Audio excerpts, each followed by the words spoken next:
The Webway stands as perhaps the greatest architectural achievement in galactic history, a testament to the Old One's mastery over dimensions that lesser races can barely comprehend. Born from necessity during the cataclysmic war in heaven, this vast network of interdimensional tunnels represents more than mere transportation infrastructure. It embodies the Old One's desperate attempt to preserve their civilization and that of their client races against the relentless advance of the Necrons and their Catan masters. During the height of the war in heaven, approximately 60 million years before the rise of humanity, the Old Ones faced an unprecedented crisis. Their ancient enemies, the Necron tier, had allied themselves with the star gods known as the Catan, transforming into the implacable Necrons. These living metal warriors possessed technology that could shatter planets and extinguish stars, forcing the Old Ones to adapt their strategies beyond conventional warfare. The galaxy had become a battlefield where entire star systems served as mere tactical positions, and traditional methods of interstellar travel proved woefully inadequate for the scale of conflict that now raged across the spiral arms. The Old Ones recognized that their survival, and that of the younger races they had nurtured, depended upon their ability to move forces and resources across vast distances with unprecedented speed and security. Conventional warp travel, while faster than light, remained vulnerable to interdiction and carried inherent risks that made it unsuitable for the coordinated defense they required. The Necrons' growing mastery over realspace technology meant that no physical route could remain secure for long, and their ability to manipulate stellar phenomena made even the most carefully planned fleet movements predictable and vulnerable. In response to this existential threat, the Old Ones embarked upon their most ambitious project, the construction of a galaxy-spanning network that would exist outside the normal constraints of both realspace and the warp. This network would become known as the Webway, though the Old Ones themselves used terms in their ancient tongue that conveyed concepts of the hidden paths and the labyrinth of souls. The project required not merely technological innovation, but a fundamental reimagining of how space and dimension could be manipulated and traversed. The Webway's construction represented a triumph of psychic engineering that has never been equaled. Rather than existing purely in realspace or the warp, the Old Ones created their network in a subdimension that occupied the boundary between these two realms. This liminal space, sometimes referred to by Imperial scholars as the labyrinth dimension, possessed unique properties that made it ideal for rapid transit while maintaining relative stability and security.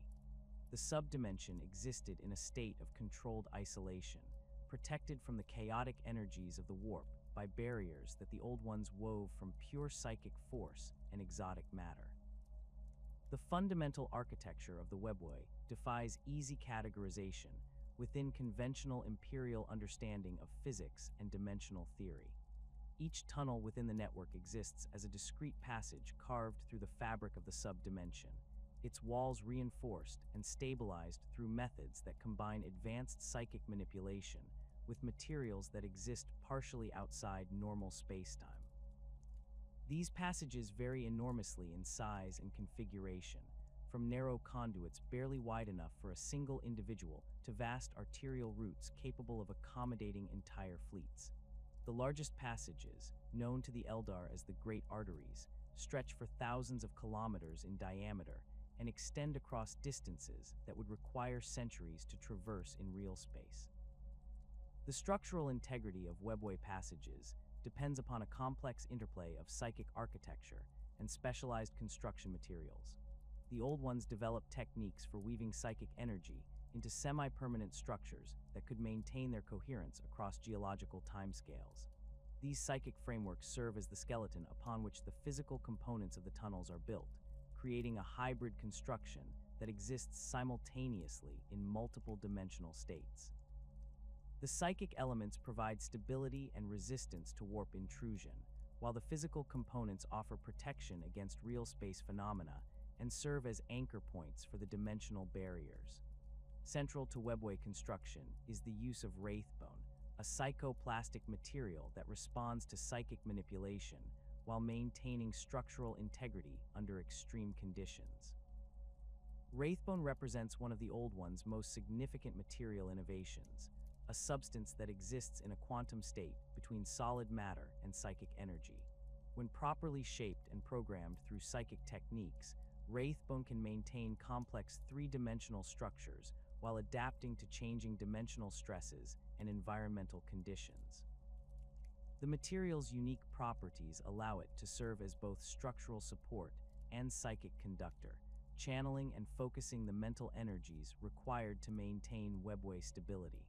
The process of shaping Wraithbone into Webway infrastructure required psychic techniques of extraordinary sophistication.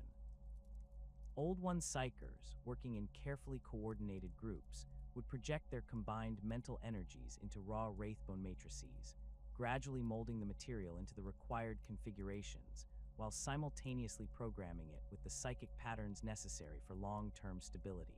This process, known to later Eldar craftsmen as singing the bone, involved the precise manipulation of quantum probability fields and dimensional resonance frequencies.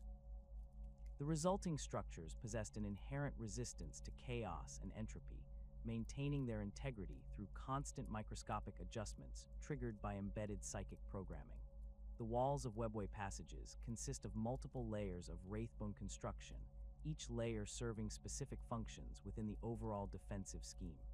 The innermost layer provides the primary structural framework and serves as the main psychic conductor, channeling stabilizing energies throughout the passage. Middle layers incorporate defensive matrices designed to detect and repel warp intrusions, while outer layers serve as ablative barriers against dimensional storms and other hazards that might threaten passage integrity. Between these layers, the Old Ones installed networks of monitoring constructs and automated repair systems that could respond to damage or degradation without requiring direct intervention. The original purpose of the Webway extended far beyond military applications, though its strategic value became paramount during the War in Heaven. The Old Ones envisioned their network as the foundation for a new form of galactic civilization, one that could transcend the limitations imposed by conventional interstellar travel and communication. The Webway would serve as the nervous system of their empire, allowing instantaneous coordination between worlds separated by tens of thousands of light years, and enabling the rapid dissemination of knowledge, culture, and resources across their domain. For the Old One's client races, the Webway represented liberation from the tyranny of distance that had previously confined each species to their homeworld or immediate stellar neighborhood. The network allowed for unprecedented cultural exchange and technological collaboration, as scholars and artisans from different worlds could meet and work together without the delays and dangers associated with conventional interstellar travel. The Old Ones established great meeting places within the Webway itself, vast chambers and complexes where representatives from dozens of species could gather to share knowledge and coordinate their activities. The construction of Webway access points required careful integration with the psychic and technological capabilities of each client race. The Old Ones developed standardized portal designs that could be adapted to the specific needs and abilities of different species, ensuring that each race could access the network while maintaining appropriate security protocols. These portals, known as Webway gates, represented marvels of interdimensional engineering that combined Old One's technology with elements specifically designed for operation by younger races with more limited psychic abilities. Each Webway gate consisted of a complex array of Wraithbone components arranged in geometric patterns that facilitated dimensional translation. The gates required constant psychic energy to maintain their active state, drawing power from both built-in energy storage systems and the psychic emanations of nearby populations. The Old Ones designed the gates to be largely self-maintaining, with automated systems capable of performing routine maintenance and minor repairs without external intervention. However, major damage or systematic degradation required the attention of trained technicians with specific knowledge of Webway construction principles. The network's design incorporated multiple redundancies and alternative routing options to ensure continued operation, even if significant portions were damaged or destroyed. The Old Ones created a hierarchical structure with primary arteries connecting major hub worlds, secondary routes linking regional centers, and tertiary passages providing access to smaller settlements and strategic locations. This design allowed traffic to be rerouted around damaged sections while maintaining overall network connectivity, though such rerouting often resulted in significantly longer transit times and increased strain on the remaining passages. As the war in Heaven intensified, the Webway's strategic importance became increasingly apparent to both sides of the conflict. The Old Ones used their network to coordinate defensive operations across multiple fronts simultaneously, rapidly redeploying forces to counter Necron advances and evacuating populations from worlds under threat. The network's security features proved largely effective against Necron infiltration attempts, as the subdimensional nature of the passages made them difficult to detect or attack using conventional weapons. However, the Khatan's growing understanding of dimensional manipulation posed an increasing threat to Webway integrity, forcing the Old Ones to continuously upgrade their defensive systems and develop new countermeasures. The client races that gained access to the Webway found their capabilities transformed by the network's possibilities. Species that had previously been confined to single star systems could suddenly establish colonies across vast regions of the galaxy, while others used the network to escape the devastation of the war in Heaven by relocating to safer regions. The Webway enabled the preservation of countless cultures and knowledge bases that would otherwise have been lost to the conflict, creating a vast repository of galactic civilization that would survive long after the war in Heaven's conclusion. When the war in Heaven finally concluded with the Old One's extinction and the Necrons' retreat into the Great Sleep, the Webway stood as perhaps the only intact legacy of galactic civilization's greatest architects. The network's vast tunnels and passages remained functional, their wraithbone walls still humming with residual psychic energy, but they now lacked the guiding intelligence that had created and maintained them for millions of years. Into this vacuum stepped the Aeldari, the Old One's most psychically gifted creation, who would inherit not merely access to the ancient paths, but responsibility for their continued existence. The Aeldari's assumption of Webway custodianship occurred gradually over several millennia following the war in Heaven's End. Unlike their creators, who possessed innate understanding of the network's dimensional mechanics, the Aeldari faced the daunting task of reverse engineering technologies that operated on principles their minds could barely grasp. Early Aeldari explorers discovered that many Webway passages had become unstable in the absence of Old One's maintenance, with some tunnels collapsing entirely, while others suffered dimensional breaches that allowed warp entities to infiltrate the supposedly secure subdimension. The first generation of Aeldari Webway custodians dedicated themselves to understanding the network's fundamental architecture through careful observation and experimentation. They established monitoring stations at major junction points, tracking the flow of psychic energy through the wraithbone conduits and mapping the complex resonance patterns that maintain dimensional stability. These early researchers discovered that the Webway's continued operation depended upon constant psychic input, requiring trained psychers to channel their mental energies into the network's control systems at regular intervals. Aeldari psychers proved uniquely suited to this task, their natural affinity for psychic manipulation allowing them to interface directly with wraithbone constructs in ways that other species could not achieve. Through trial and error, they developed techniques for reading the psychic impressions embedded within the network structure, gradually deciphering the Old One's construction methods and maintenance protocols. This process revealed the staggering complexity of Webway engineering, with each passage incorporating thousands of interlocking systems designed to maintain dimensional coherence under varying stress conditions. The expansion of Aeldari influence throughout the Webway proceeded systematically, with exploration teams mapping previously unknown passages, while engineering corps worked to repair damaged sections and establish new access points. The Aeldari discovered that the network extended far beyond what they had initially imagined, with some passages reaching into distant galactic regions that their species had never explored. Many of these remote sections showed signs of abandonment dating back to the War in Heaven, containing the remnants of Old One's installations and the fossilized remains of client species that had sought refuge within the network during the conflict's final phases.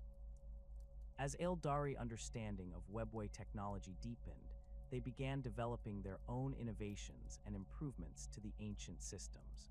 Rather than simply maintaining existing infrastructure, Aeldari engineers started creating new passages and expanding the network to serve their civilization's growing needs. These new constructions incorporated traditional Wraithbone techniques with distinctively Aeldari design elements, resulting in passages that maintain the dimensional stability of Old One's architecture, while reflecting the aesthetic sensibilities of their new custodians. The integration of craftworld technology with Webway systems represented one of the Aeldari's most significant technological achievements during this period. The massive world ships that would later become refuges for the surviving Aeldari required specialized docking facilities that could accommodate their enormous size while providing secure access to the Webway network. Aeldari engineers developed expanded portal designs that could generate apertures large enough for craftworld passage, though such operations required enormous amounts of psychic energy and careful coordination between the world ship's crew and Webway maintenance teams. These craftworld-compatible portals incorporated sophisticated dimensional anchoring systems that prevented the massive vessels from destabilizing nearby Webway passages through gravitational interference. The portals featured multiple concentric rings of Wraithbone construction, each ring calibrated to handle specific aspects of the dimensional translation process. The outermost rings established initial contact with the craftworld's hull and began the process of dimensional phase shifting, while inner rings completed the translation and guided the vessel into the appropriate Webway passage. The construction of permanent Webway access points became a cornerstone of Aeldari expansion strategy, allowing their civilization to establish secure transportation links between distant worlds without relying on potentially dangerous warp travel. These permanent gates differed significantly from the temporary portals used for routine travel, incorporating massive Wraithbone frameworks that extended deep into planetary surfaces and drew power from geological energy sources. The largest permanent gates could accommodate multiple simultaneous transits and featured sophisticated traffic control systems that prevented collisions within the connected passages. Aeldari gate construction teams developed standardized procedures for establishing these permanent access points, beginning with extensive geological surveys to identify suitable locations with stable dimensional characteristics. The construction process required months of careful preparation, with teams of specialized psychers working to harmonize local psychic conditions with Webway dimensional frequencies. Once these preliminary steps were complete, construction crews would begin the delicate process of growing Wraithbone structures that could bridge the gap between real space and the subdimensional network. The most ambitious Aeldari Webway project emerged from their desire to create a permanent settlement within the network itself, safe from external threats and positioned to take advantage of the unique properties of the subdimensional environment. This settlement, which would eventually become known as Camorra, began as a collection of research stations and maintenance facilities clustered around one of the network's largest junction points. The location offered access to dozens of major Webway arteries, making it an ideal hub for coordinating traffic flow and monitoring network integrity across vast regions of the galaxy. The early development of what would become Camorra proceeded slowly, with Aeldari engineers carefully expanding the available space by hollowing out sections of the subdimension itself. This process required techniques that pushed the boundaries of Aeldari understanding, involving the manipulation of dimensional geometry to create stable pockets of expanded space within the Webway's structure. The engineers discovered that certain areas of the subdimension possessed natural characteristics that made them more suitable for expansion, with some regions offering access to exotic energy sources that could power large-scale construction projects.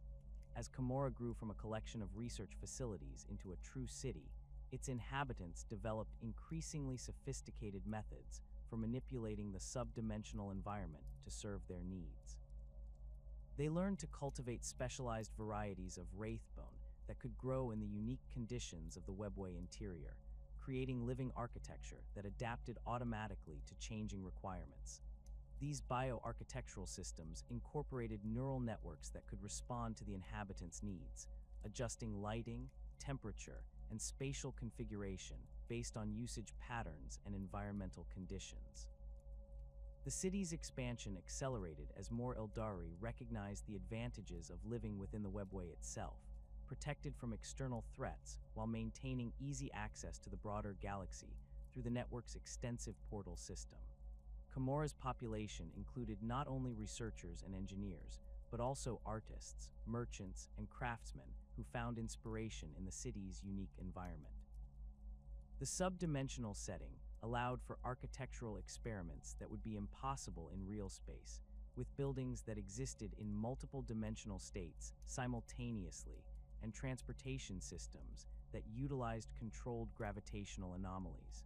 The development of specialized Aeldari Webway travel techniques accompanied the expansion of their presence within the network. Unlike the old ones, who possessed innate dimensional awareness that allowed them to navigate the network intuitively, the Aeldari required systematic approaches to Webway travel that could be taught and standardized across their civilization. They developed detailed mapping systems that tracked not only the physical layout of passages, but also the psychic resonance patterns that indicated safe travel conditions. Aeldari Rangers emerged as the premier navigators of the Webway, their natural wanderlust and heightened psychic sensitivity making them ideally suited for exploring unmapped passages and establishing new routes.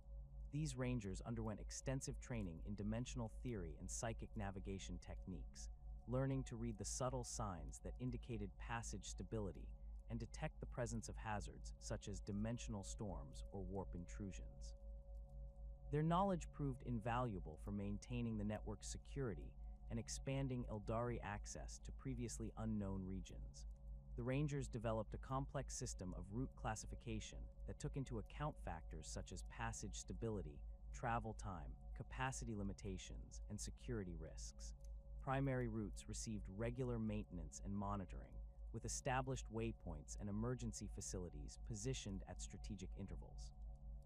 Secondary routes required more caution and specialized equipment, but offered access to regions that were otherwise difficult to reach. Tertiary routes were considered experimental or dangerous, suitable only for experienced rangers with specialized training and equipment. Specialized Webway pilots emerged as another crucial element of Aeldari travel infrastructure, focusing on the technical aspects of portal operation and dimensional translation. These pilots underwent rigorous training in wraithbone interface techniques, learning to establish psychic connections with portal control systems and coordinate complex multi-stage transits. The most skilled pilots could operate multiple portals simultaneously, managing traffic flow through busy junction points and coordinating emergency evacuations when necessary. The pilot training programs incorporated both theoretical study and practical experience, with students spending years learning the intricacies of dimensional mechanics before attempting their first solo portal operations. Advanced pilots specialized in specific types of transit, such as craftworld movements, military deployments, or hazardous cargo transport. The most elite pilots earned recognition as Webway masters, individuals whose expertise allowed them to attempt previously impossible transits and establish new connections between distant network segments. Aeldari innovations in Webway technology extended beyond navigation and portal operation to include sophisticated security systems designed to protect the network from intrusion and sabotage. They developed psychic monitoring networks that could detect unauthorized access attempts and dimensional scanning systems that revealed the presence of hostile entities within the passages. These security measures proved essential as other species began to discover and exploit Webway access points, leading to conflicts over control of strategic passages and junction points. The Aeldari also pioneered the use of automated defense systems within the Webway, deploying wraithbone constructs that could respond to threats without requiring direct control from organic operators. These defense systems ranged from simple alarm networks that alerted security forces to sophisticated combat constructs capable of engaging intruders independently. The most advanced systems incorporated artificial intelligence matrices that could adapt their responses based on the nature of detected threats, learning from each encounter to improve their effectiveness. The physical manifestation of Webway passages defies conventional understanding of spatial geometry and dimensional physics, existing as corridors carved through the fabric of reality itself. These tunnels occupy a subdimensional space that maintains tenuous connections to both real space and the warp while remaining isolated from the predatory entities that inhabit the latter. The walls of Webway passages consist of crystallized psychic energy woven through matrices of wraithbone, creating barriers that exist simultaneously in multiple dimensional states. This unique construction prevents the chaotic energies of the warp from penetrating the passages while maintaining the structural integrity necessary to support transit across galactic distances. The dimensional isolation achieved within Webway passages represents one of the Old One's most sophisticated engineering accomplishments. Each tunnel exists within a carefully controlled pocket of subdimensional space, surrounded by barriers that function as both physical walls and psychic shields. These barriers operate through a complex interplay of quantum field manipulation and psychic resonance, creating zones of dimensional stability that remain largely immune to warp storm activity and demon incursion attempts. The barriers maintain their integrity through constant microscopic adjustments triggered by embedded monitoring systems that detect and respond to dimensional fluctuations before they can compromise passage security. The effectiveness of Webway isolation stems from the fundamental properties of the subdimensional space itself, which exists at a specific vibrational frequency that makes it largely invisible to warp predators. Demons and other warp entities perceive the Webway passages as voids or shadows rather than accessible spaces, their chaotic nature preventing them from achieving the precise dimensional alignment necessary to breach the barriers. When warp entities do manage to detect Webway passages, they typically find themselves unable to maintain coherent form within the subdimensional environment, as the stabilized space conflicts with their chaotic essence and gradually dissolves their manifestation. However, this isolation is not absolute, and certain circumstances can compromise the protective barriers that separate Webway passages from the warp. Massive psychic disturbances, such as those generated by demon princes or greater demons, can create resonance effects that weaken barrier integrity over limited areas. Similarly, physical damage to wraithbone components can create vulnerabilities that allow warp energy to seep into the passages, potentially creating permanent breach points that require extensive repair work to seal. The most dangerous breaches occur when multiple factors combine, such as structural damage coinciding with nearby warp storm activity, creating cascade failures that can compromise entire passage segments. The classification system for Webway passages reflects both their physical dimensions and their strategic importance within the overall network structure. Major arteries represent the backbone of the Webway system, featuring passage diameters that can exceed several kilometers and extending across distances that span multiple galactic sectors. These massive tunnels incorporate multiple traffic lanes separated by wraithbone dividers, allowing simultaneous transit in both directions while maintaining safety margins that prevent collisions during high-volume periods. The walls of major arteries feature complex geometric patterns that serve both aesthetic and functional purposes, with the patterns helping to channel psychic energy flow and maintain dimensional stability across the passage's entire length. The construction of major arteries required unprecedented coordination between Old One's engineering teams, with some passages taking centuries to complete due to the precision required in their dimensional alignment.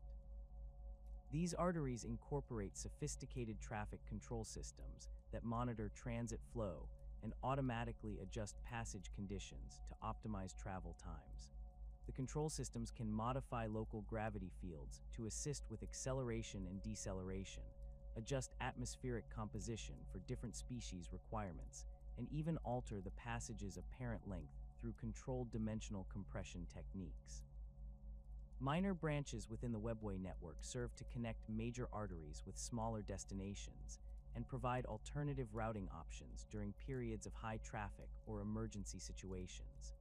These passages typically measure between 10 and 100 meters in diameter, making them suitable for individual vehicles, small groups of travelers, or specialized cargo shipments that require discrete handling. Minor branches often feature more variable construction standards than major arteries, with some passages showing clear signs of hasty construction during the War in Heaven, while others display the refined craftsmanship characteristic of later Aeldari improvements. The routing complexity of minor branches creates a labyrinthine network that can confuse unfamiliar travelers, with some passages featuring multiple junction points that require specific psychic keys to access. These security measures were implemented to prevent unauthorized access to sensitive areas and to provide multiple escape routes during emergency situations. Many minor branches incorporate camouflaged entrances that appear as solid walls to casual observation, revealing their true nature only when approached by individuals carrying appropriate psychic signatures or activation devices. Sealed sections throughout the Webway represent areas that have been deliberately closed off due to various hazards or security concerns. Some sealed sections contain the remnants of failed experiments conducted by the Old Ones or their successors, including dimensional anomalies that proved too dangerous to leave accessible. Other sealed areas protect archaeological sites of particular significance, preserving Old Ones' artifacts and installations for future study, while preventing their disturbance by casual travelers. The sealing process typically involves the installation of multiple wraithbone barriers reinforced with psychic locks that require specific authorization codes to bypass. The identification of sealed sections requires careful observation of subtle architectural cues, as the barriers often blend seamlessly with surrounding passage walls. Experienced Webway travelers learn to recognize the characteristic psychic resonance patterns that indicate sealed areas, as well as the visual markers that the Old Ones incorporated into their barrier designs. Some sealed sections feature warning systems that activate when approached, projecting psychic messages in ancient languages that describe the nature of the hazards contained within.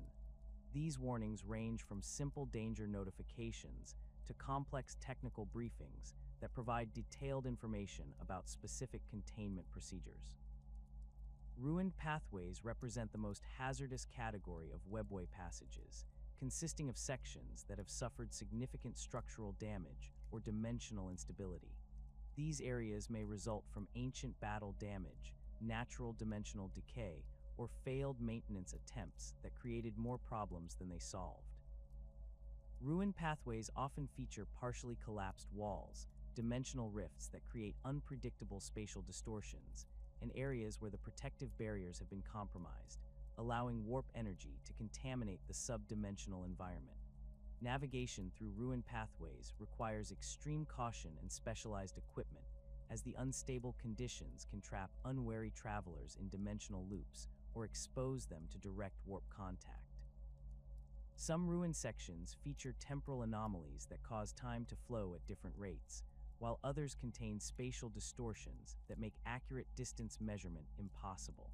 The most dangerous ruined pathways show signs of demon incursion, with areas of corrupted wraithbone that pulse with chaotic energy and create localized reality distortions. Webway gates serve as the primary interface between the subdimensional network and real space, functioning as carefully engineered transition points that allow safe passage between different dimensional states. These structures represent marvels of interdimensional engineering, incorporating multiple concentric rings of wraithbone construction arranged in precise geometric patterns that facilitate dimensional translation. The gate mechanisms operate through controlled manipulation of local space-time, creating temporary apertures that connect specific real space locations, with corresponding points within the Webway network. The activation of Webway gates requires substantial psychic energy input, typically provided by trained psychers who interface directly with the gate's control systems through specialized neural interfaces. The activation process involves a complex sequence of psychic commands that must be executed in precise order to ensure safe portal formation. Improper activation procedures can result in unstable portals that collapse unexpectedly or create dangerous dimensional backlash effects that can injure or kill the operating personnel. Gate construction varies significantly depending on the intended purpose and location of each installation. Permanent gates designed for high-volume traffic feature massive wraithbone frameworks that extend deep into planetary surfaces, drawing power from geological energy sources and incorporating sophisticated traffic control systems. These installations can accommodate multiple simultaneous transits and feature automated safety systems that prevent portal formation under hazardous conditions. Temporary gates used for emergency evacuation or military operations employ more compact designs that can be rapidly deployed and activated using portable power sources. The distribution of Webway gates across the galaxy reflects both strategic planning and historical accident, with some worlds hosting multiple gate installations, while others remain completely isolated from the network. Major hub worlds typically feature several gates of different sizes and capabilities, allowing them to serve as distribution centers for traffic flowing between different network regions. These hub installations often incorporate sophisticated routing systems that can automatically direct incoming traffic to appropriate destinations based on cargo type, passenger requirements, and current network conditions. Hidden entrances to the Webway represent some of the most ingenious examples of Old One's engineering, designed to provide discrete access points that remain undetectable to casual observation. These concealed gates often masquerade as natural geological formations, ancient ruins, or artistic installations, revealing their true nature only when approached with appropriate activation keys or psychic signatures. The camouflage systems employed by hidden entrances incorporate both physical disguise elements and psychic misdirection fields that encourage observers to overlook or dismiss the installations as unimportant. The locations chosen for hidden entrances reflect careful consideration of both strategic value and concealment requirements. Many hidden gates occupy positions within ancient forests, mountain caves, or underwater installations where they can remain undisturbed for extended periods. Others hide in plain sight within populated areas, disguised as architectural elements or public monuments that draw no particular attention from local inhabitants. The most sophisticated hidden entrances incorporate adaptive camouflage systems that automatically adjust their appearance based on changes in the surrounding environment. The maintenance systems that preserve Webway functionality across millions of years represent perhaps the most remarkable aspect of the network's design, incorporating both automated repair mechanisms and self-diagnostic systems that can identify and address problems without external intervention. These maintenance systems operate at multiple levels, from microscopic repair nanites that continuously monitor wraithbone integrity to large-scale reconstruction systems capable of rebuilding entire passage sections. The systems draw power from the same psychic energy flows that maintain dimensional stability, creating a self-sustaining maintenance cycle that can continue indefinitely under normal conditions. Automated repair mechanisms within the Webway employ sophisticated artificial intelligence systems that can analyze damage patterns and determine appropriate repair strategies. These systems maintain extensive databases of construction techniques and material specifications, allowing them to recreate original Old One's designs with remarkable precision. When standard repair procedures prove insufficient, the systems can adapt their approaches and develop novel solutions to address unique problems, gradually expanding their knowledge base through accumulated experience. The self-repairing capabilities of Webway passages extend beyond simple maintenance to include active adaptation to changing conditions and requirements. The wraithbone components of passage walls can gradually reshape themselves to accommodate increased traffic flow or modify their dimensional characteristics to improve stability. These adaptations occur slowly over extended periods, with the systems carefully monitoring the effects of each change to ensure that modifications do not compromise overall network integrity. Some ancient Webway sections feature maintenance systems that have evolved far beyond their original programming, developing quasi-sentient characteristics that allow them to make complex decisions about network management and security. These evolved systems demonstrate remarkable creativity in their problem-solving approaches, sometimes implementing solutions that surprise even experienced Webway engineers with their elegance and effectiveness. However, the autonomous nature of these systems also creates potential security risks, as their decision-making processes may not always align with the intentions of current network users. The transformation of Camorra from a utilitarian Aeldari research hub into the sprawling nightmare realm of the Drukhari represents one of the most dramatic metamorphoses in galactic history. What began as a collection of maintenance stations and dimensional laboratories clustered around a major Webway junction evolved over millennia into a city of impossible scale and malevolent purpose, its growth fueled by the darkening hearts of its inhabitants and their increasing addiction to the psychic emanations of suffering souls. The corruption of Camorra did not occur overnight, but rather through a gradual process that paralleled the moral decay of Aeldari civilization during the final millennia before the fall.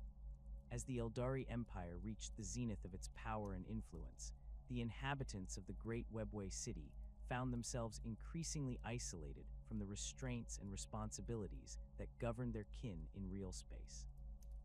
Protected by the dimensional barriers of the subdimensional realm and possessing access to resources from across the galaxy through the Webway's extensive portal network, Camorra's population began to indulge in ever more extreme pursuits of pleasure and sensation. The city's unique position within the Webway network provided its inhabitants with unprecedented opportunities for exploitation and predation. Unlike their cousins who remained bound to specific worlds or craftworlds, the Camorrites could strike anywhere in the galaxy with minimal warning, emerging from hidden Webway portals to conduct raids before vanishing back into the subdimensional labyrinth.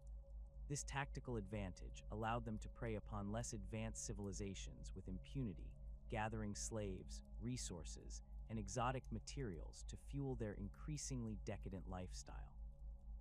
The architectural evolution of Camorra during this period reflected the changing nature of its inhabitants, with the original functional structures giving way to increasingly elaborate and sinister constructions. The Camorrites developed new techniques for manipulating the subdimensional environment, learning to twist space itself into configurations that would be impossible in real space. Towers grew downward into dimensional pockets that existed below the city's apparent foundation, while districts expanded outward into artificially created subdimensions that allowed the city to occupy far more space than its external boundaries would suggest. The most significant transformation occurred when the Camorrites discovered methods for anchoring portions of their city across multiple dimensional planes simultaneously. This breakthrough allowed them to create districts that existed in several different subdimensional layers at once, with buildings and passages that could shift between dimensional states based on the needs or whims of their occupants.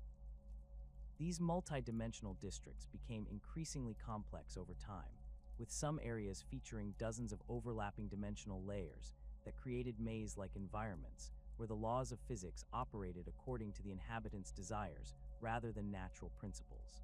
The dimensional complexity of modern Camorra defies comprehension by minds accustomed to three-dimensional space, with the city existing as a constantly shifting amalgamation of interconnected subdimensional pockets.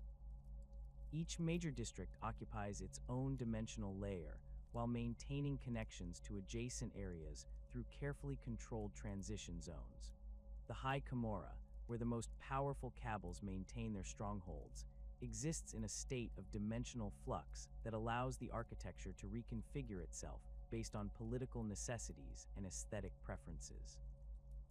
Lower levels of the city descend through increasingly unstable dimensional layers, with the deepest areas existing in states of near constant dimensional storm activity that would prove fatal to unprotected visitors.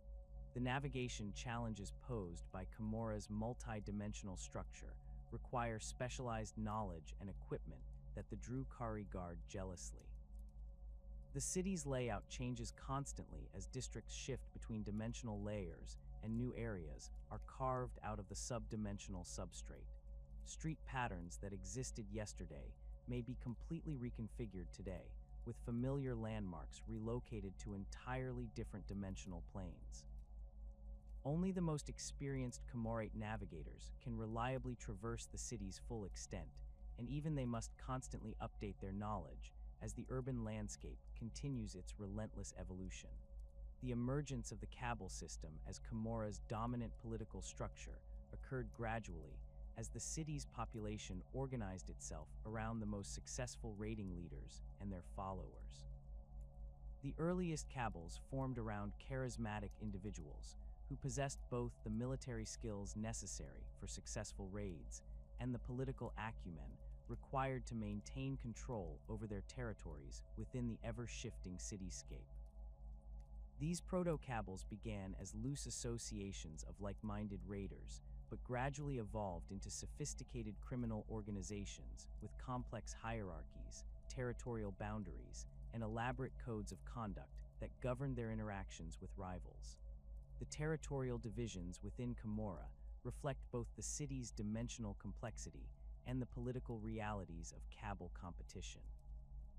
Each major Cabal controls specific districts that serve as their power base, with the most successful organizations claiming territories that include multiple dimensional layers and strategic access points to important Webway passages. The boundaries between Cabal territories are marked not only by physical barriers, but also by dimensional distortions that prevent unauthorized access and serve as early warning systems against incursions by rival organizations. The Cabal of the Black Heart, under the leadership of Asdrubal Vecht, represents the most successful example of how territorial control translates into political dominance within Comora's fractured society.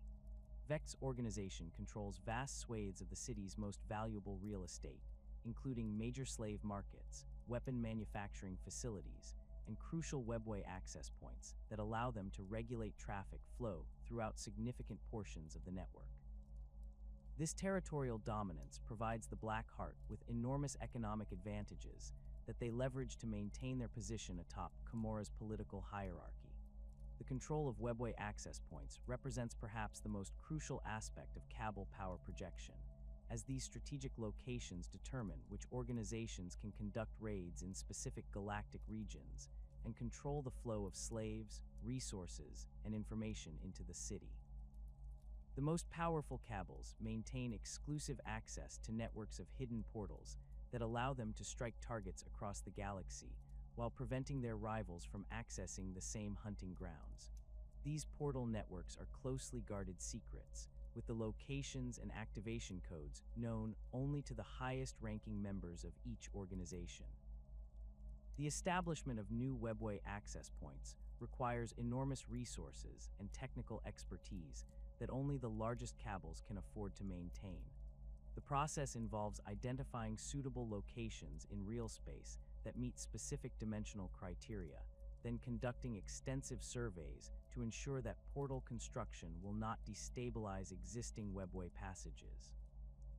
The actual construction requires teams of specialized technicians working under the direction of homunculi who possess the necessary knowledge of dimensional manipulation techniques. The entire process can take decades to complete and requires constant maintenance to ensure continued functionality. The slave trade networks that extend throughout the galaxy via Comora's Webway connections represent the economic foundation upon which Drukhari society depends. These networks operate through a complex web of hidden portals, temporary gates, and mobile portal generators that allow raiding parties to strike targets across vast distances while maintaining secure supply lines back to the city. The most successful slave trading operations employ multiple redundant routes that can be activated if primary passages are discovered or compromised by Imperial forces or other enemies. The organization of slave trade operations requires careful coordination between multiple Cabal departments, each responsible for different aspects of the overall process. Reconnaissance teams identify potential targets and assess their defensive capabilities, while tactical planning specialists develop raid strategies that maximize slave capture while minimizing casualties among the raiding forces. Logistics coordinators manage the complex supply chains that support extended raiding campaigns, ensuring that raiding parties have access to necessary equipment, transportation, and medical support throughout their operations. The transportation of captured slaves through the Webway network presents unique challenges that the Drukhari have developed specialized solutions to address.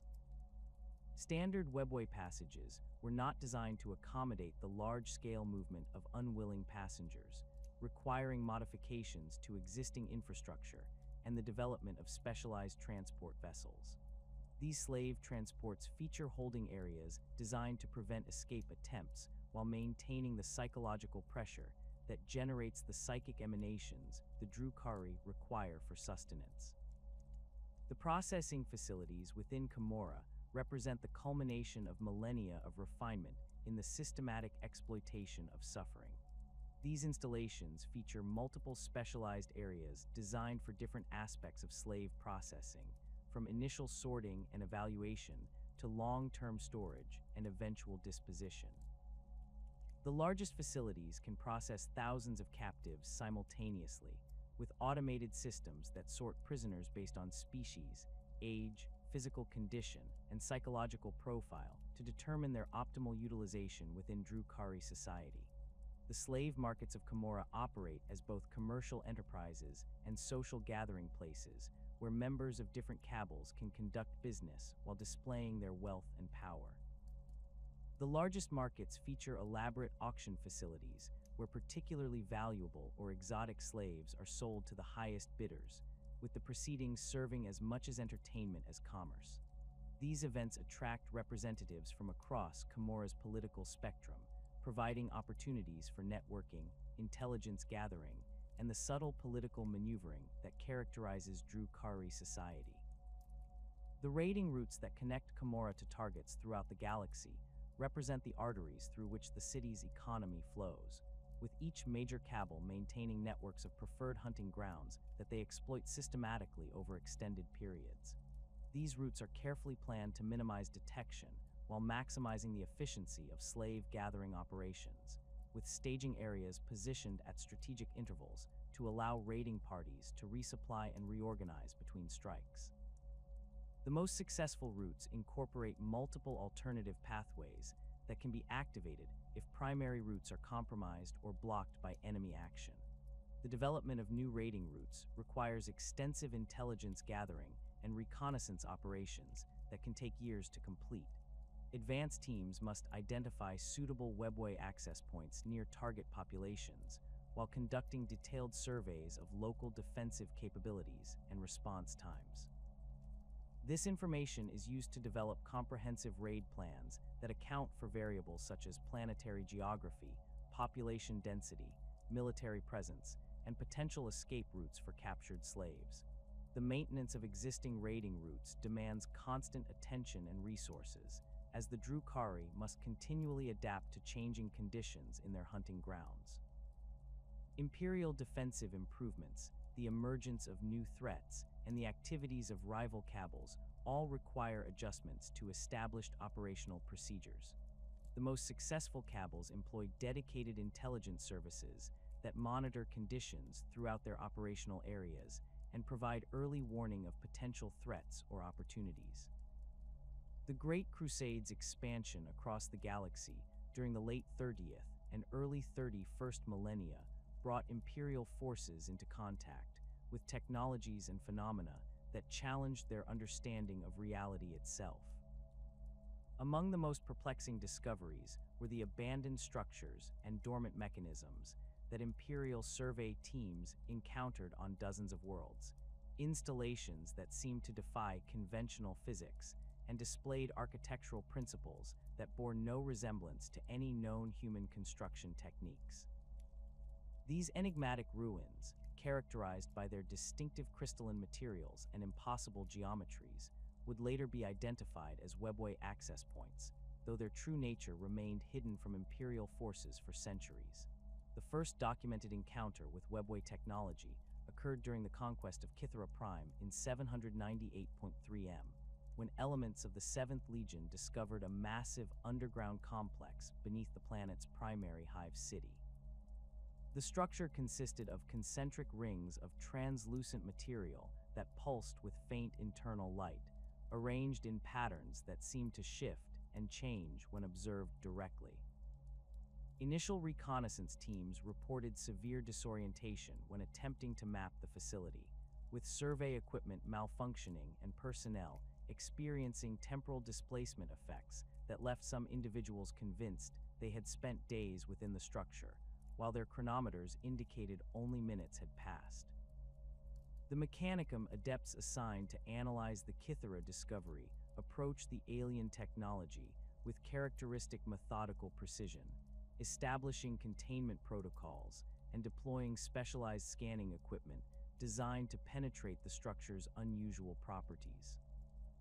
Their initial findings revealed construction techniques that operated on principles completely foreign to Imperial technology, with the crystalline material displaying properties that suggested it existed in multiple dimensional states simultaneously. The material responded to psychic emanations in ways that conventional matter did not, leading to theories that the structure incorporated some form of psychically reactive technology. Techmagos Xenophon Cray, the senior Mechanicum representative on Kythera Prime, documented his observations in detailed reports that would later prove invaluable to Imperial understanding of Xeno's technology. Cray noted that the structure's internal geometry appeared to violate fundamental laws of physics, with passages that seemed to extend far beyond the physical boundaries of the excavated complex. His teams discovered that certain sections of the facility could only be accessed by individuals displaying specific psychic signatures, while others remained completely sealed despite extensive attempts to breach their barriers. The Mechanicum's attempts to activate the Kythera installation resulted in a series of increasingly dangerous incidents that ultimately forced the evacuation of the research facility. During one experiment, a junior tech adept named Mordian Vex achieved a partial interface with the structure's control systems, triggering a cascade of energy discharges that created spatial distortions throughout the complex. Vex reported experiencing visions of vast tunnel networks extending across impossible distances before losing consciousness and remaining in a catatonic state for several weeks. Upon recovery, he described encountering non-human intelligences that seemed to inhabit the tunnel system, though his accounts were dismissed as hallucinations resulting from exposure to alien technology. Similar discoveries on other worlds during the Great Crusade followed a consistent pattern, with Imperial forces uncovering dormant installations that displayed identical construction techniques and material properties. The world of Garax yielded a facility built into a natural cave system, its crystalline walls seamlessly integrated with existing rock formations in ways that suggested the structure had grown rather than been constructed through conventional means. On Mordian, excavation teams discovered a complex beneath the planet's capital city that had apparently been sealed for millennia, its entrance hidden behind holographic projections that made the access tunnel appear to be solid stone. The recurring discovery of these installations across multiple worlds separated by vast distances suggested the existence of a galaxy-spanning network of unknown purpose and origin. Imperial strategists began to recognize patterns in the distribution of these sites, noting that they often appeared on worlds of particular strategic importance, or those that had served as major population centers during humanity's pre-age of strife expansion. This correlation led to theories that the installations might represent remnants of an ancient human civilization, though the alien nature of their construction techniques argued against this hypothesis. The Mechanicum's research efforts intensified as more installations were discovered, with specialized teams of tech adepts and xenoarchaeologists working to decode the principles behind the alien technology. Their investigations revealed that the crystalline material used in construction displayed properties that suggested it was not entirely composed of conventional matter, with quantum analysis indicating the presence of exotic particles that existed in states of dimensional flux. The material's response to psychic emanations became a particular focus of study, as researchers theorized that the installations might be designed to interact with psychers or other psychically active individuals. Attempts to reverse engineer the alien technology met with limited success, as the Mechanicum's understanding of dimensional physics proved insufficient to comprehend the principles underlying the installation's operation. The crystalline material resisted conventional analysis techniques, with molecular scanners producing inconsistent results and structural analysis revealing geometric patterns that seemed to change based on the observer's perspective. Some researchers theorized that the material existed in a state of quantum superposition, occupying multiple dimensional states simultaneously until observed or interacted with directly. The most significant breakthrough in understanding these installations came through the efforts of Magos biologist Zenith Moore, who hypothesized that the structures were designed to facilitate transportation rather than serving as static installations. Moore's analysis of the geometric patterns within the crystalline walls revealed mathematical relationships that suggested the creation of stable dimensional passages, though the energy requirements for such technology exceeded anything within Imperial capability. Her research indicated that the installations were components of a larger system designed to enable rapid transit across galactic distances without relying on warp travel. The strategic implications of Moore's findings were immediately apparent to Imperial military planners, who recognized that a functional transportation network of such scope would provide enormous tactical advantages to any force capable of utilizing it. The possibility that hostile Xeno species might possess access to such technology prompted increased security measures around discovered installations and accelerated research efforts aimed at understanding their operational principles. However, the dormant state of all discovered installations suggested that the network's creators were no longer present to operate their technology, leading to speculation about the fate of this unknown civilization. The Emperor's personal interest in these discoveries became apparent when he began requesting detailed reports on all Webway-related findings, though his specific knowledge of the installation's true nature remained hidden from even his closest advisors. Imperial records from this period indicate that the Emperor visited several of the discovered sites personally, conducting private examinations that were not documented in official reports. Witnesses described seeing the Emperor standing motionless before the crystalline structures for hours at a time, his psychic presence creating visible distortions in the air around the alien materials.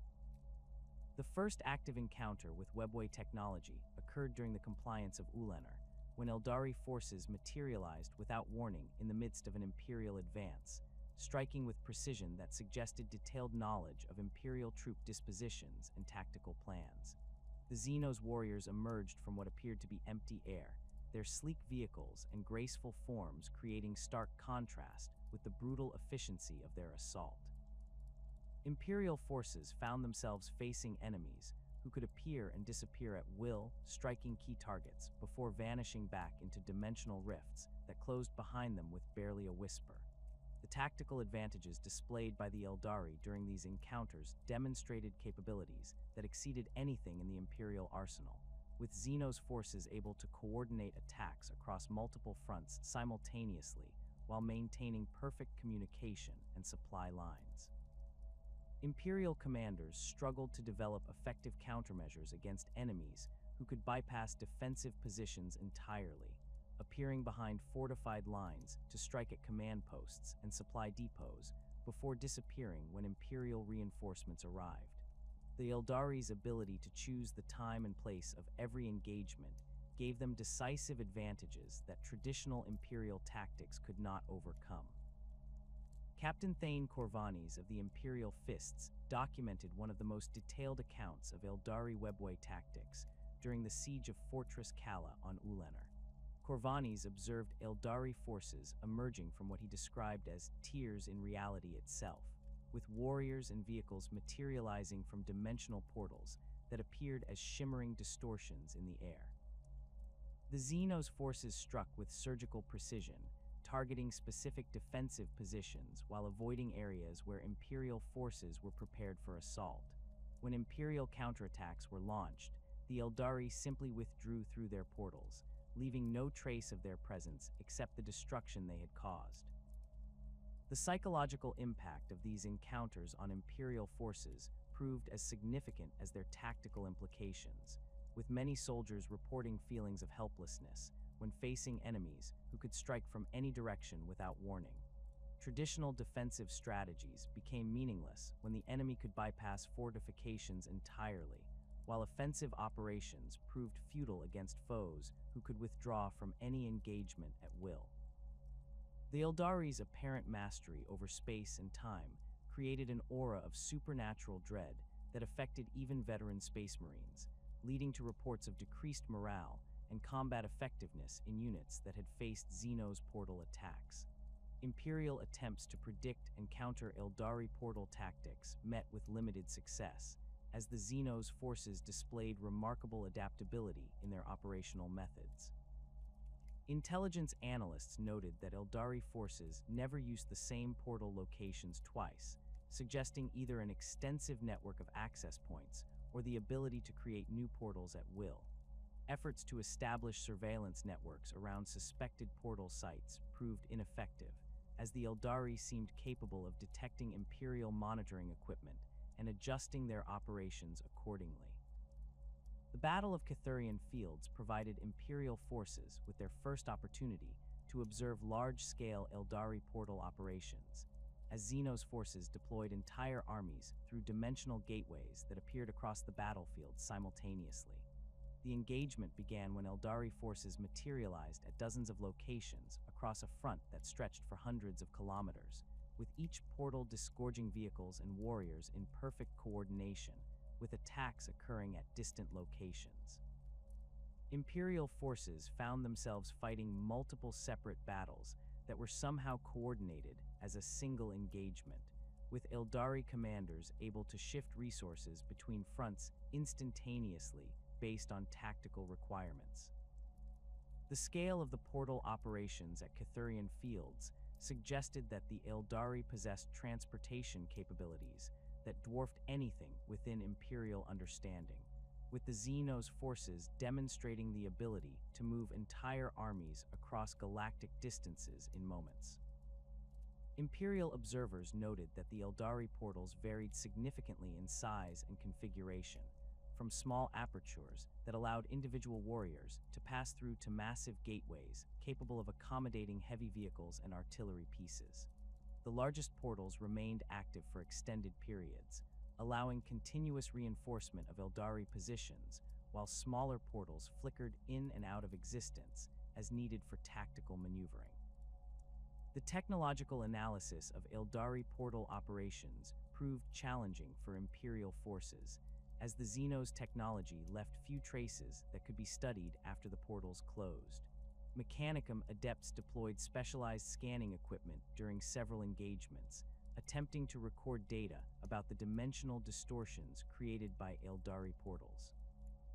Their findings indicated that the portals operated through manipulation of space-time itself, creating stable wormholes that connected distant locations through principles that exceeded Imperial understanding of physics.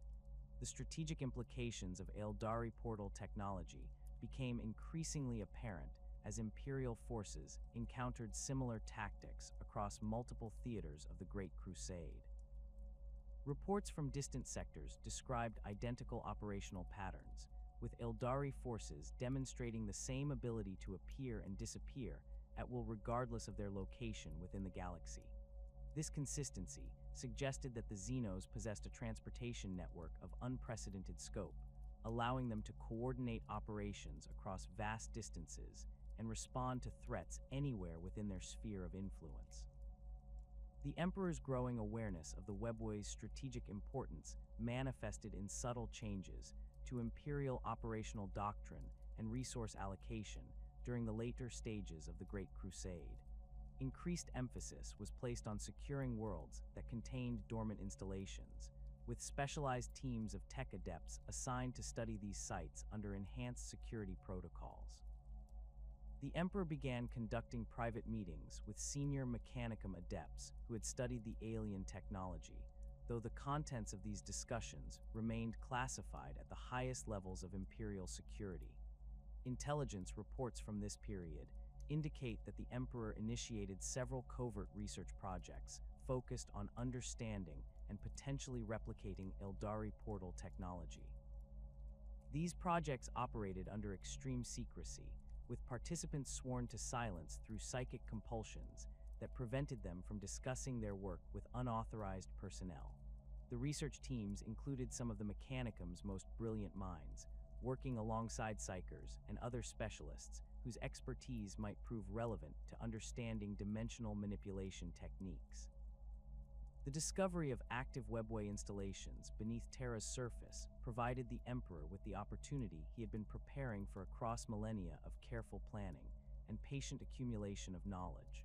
Unlike the dormant sites scattered throughout the galaxy, these ancient passages still hummed with residual energy, their wraithbone walls maintaining structural integrity despite eons of abandonment by their original creators.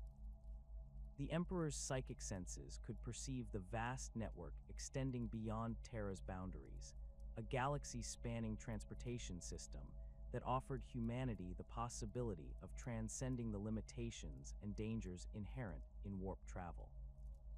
The Emperor's understanding of Webway technology far exceeded that of his most knowledgeable subordinates, accumulated through direct observation of Old One's construction techniques during humanity's earliest days and enhanced by millennia of careful study and experimentation. His psychic abilities allowed him to perceive the dimensional mechanics underlying Webway operation in ways that even the most advanced Mechanicum adepts could not achieve, revealing the intricate interplay of psychic energy and exotic matter that maintained passage stability across impossible distances. This knowledge formed the foundation for his most ambitious project, the creation of humanity's own entrance into the ancient network. The construction site chosen for humanity's Webway gate lay deep beneath the Imperial Palace, in chambers that had been excavated and prepared over centuries of careful planning.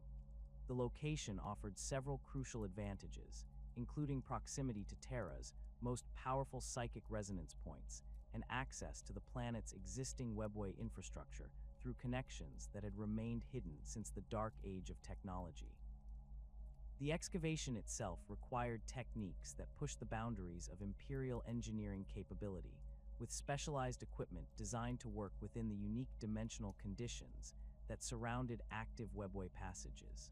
The scale of the Emperor's Webway project dwarfed any previous Imperial construction undertaking, requiring resources and expertise drawn from across the growing Imperium. The primary excavation chambers extended for kilometers beneath the Imperial Palace, their walls lined with adamantium reinforcement structures designed to contain the enormous energies that would be required for gate operation. The construction teams worked in shifts around the clock, their activities coordinated through communication networks that bypassed normal Imperial channels to maintain absolute secrecy about the project's true purpose. The Golden Throne emerged as the centerpiece of the Emperor's Webway project, a device that would serve dual functions as both a psychic beacon for humanity and a control mechanism for the massive Webway gate being constructed beneath Terra.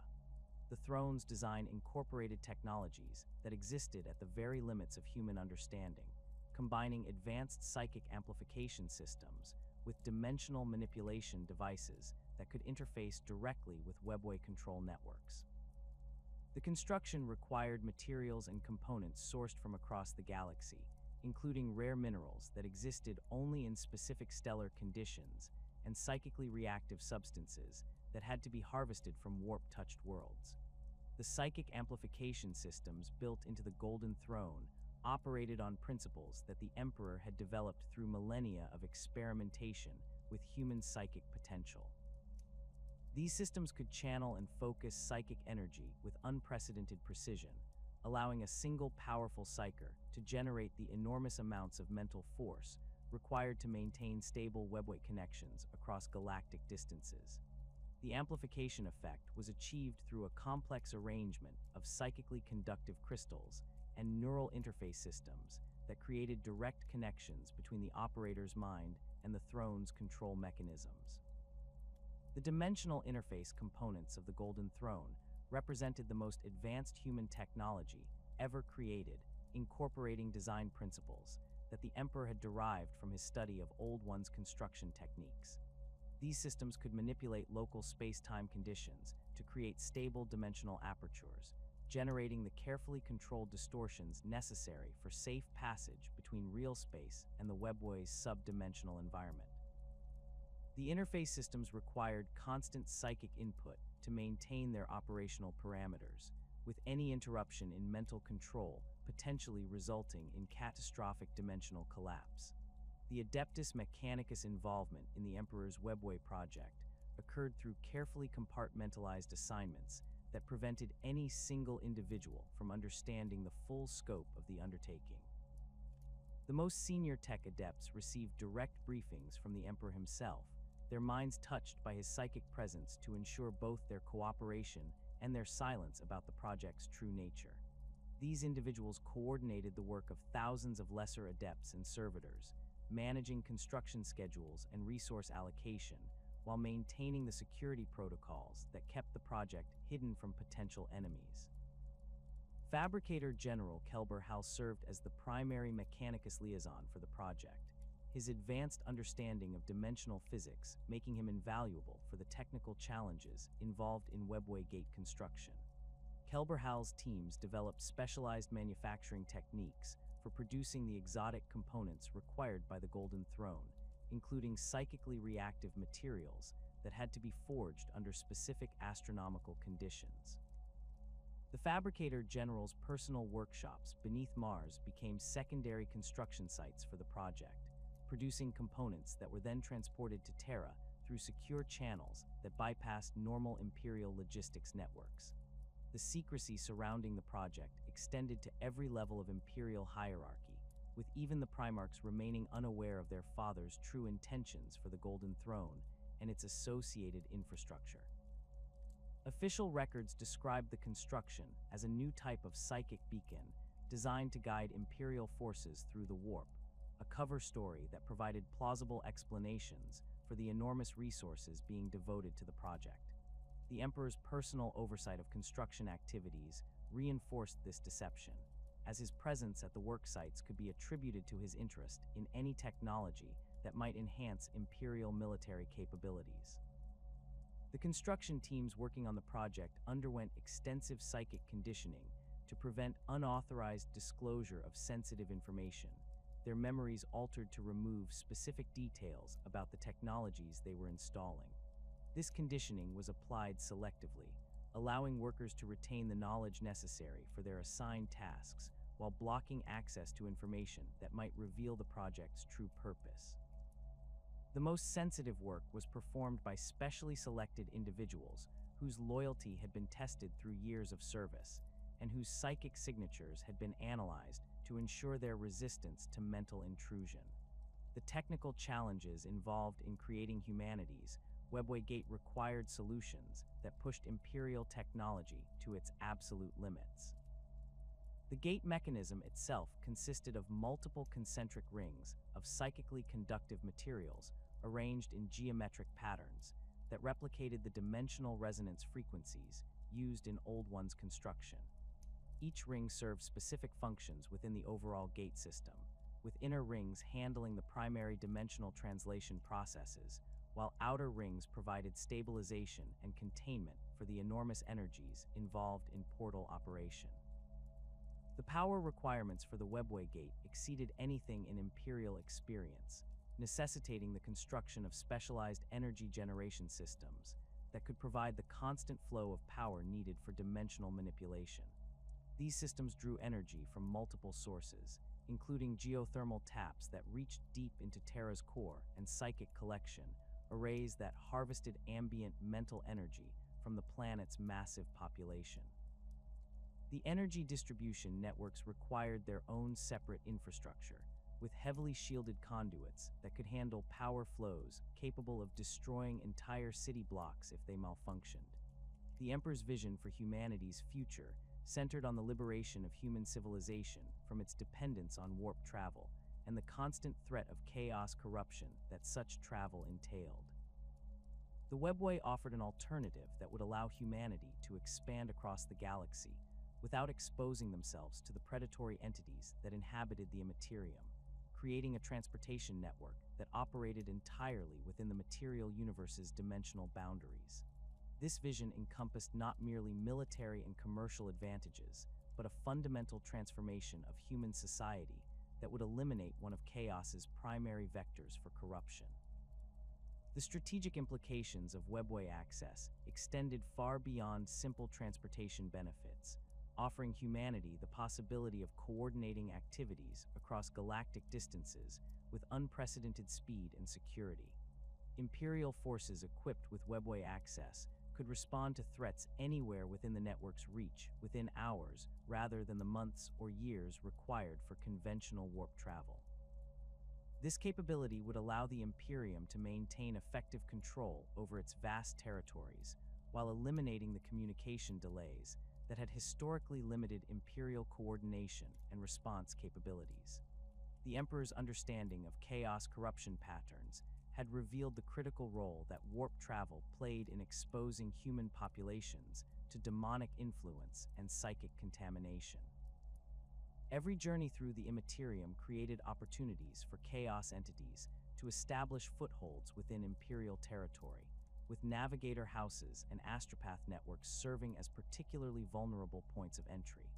The Webway would eliminate these vulnerabilities by providing transportation that remained entirely within the material universe, cutting off one of Chaos's primary methods for infiltrating human civilization.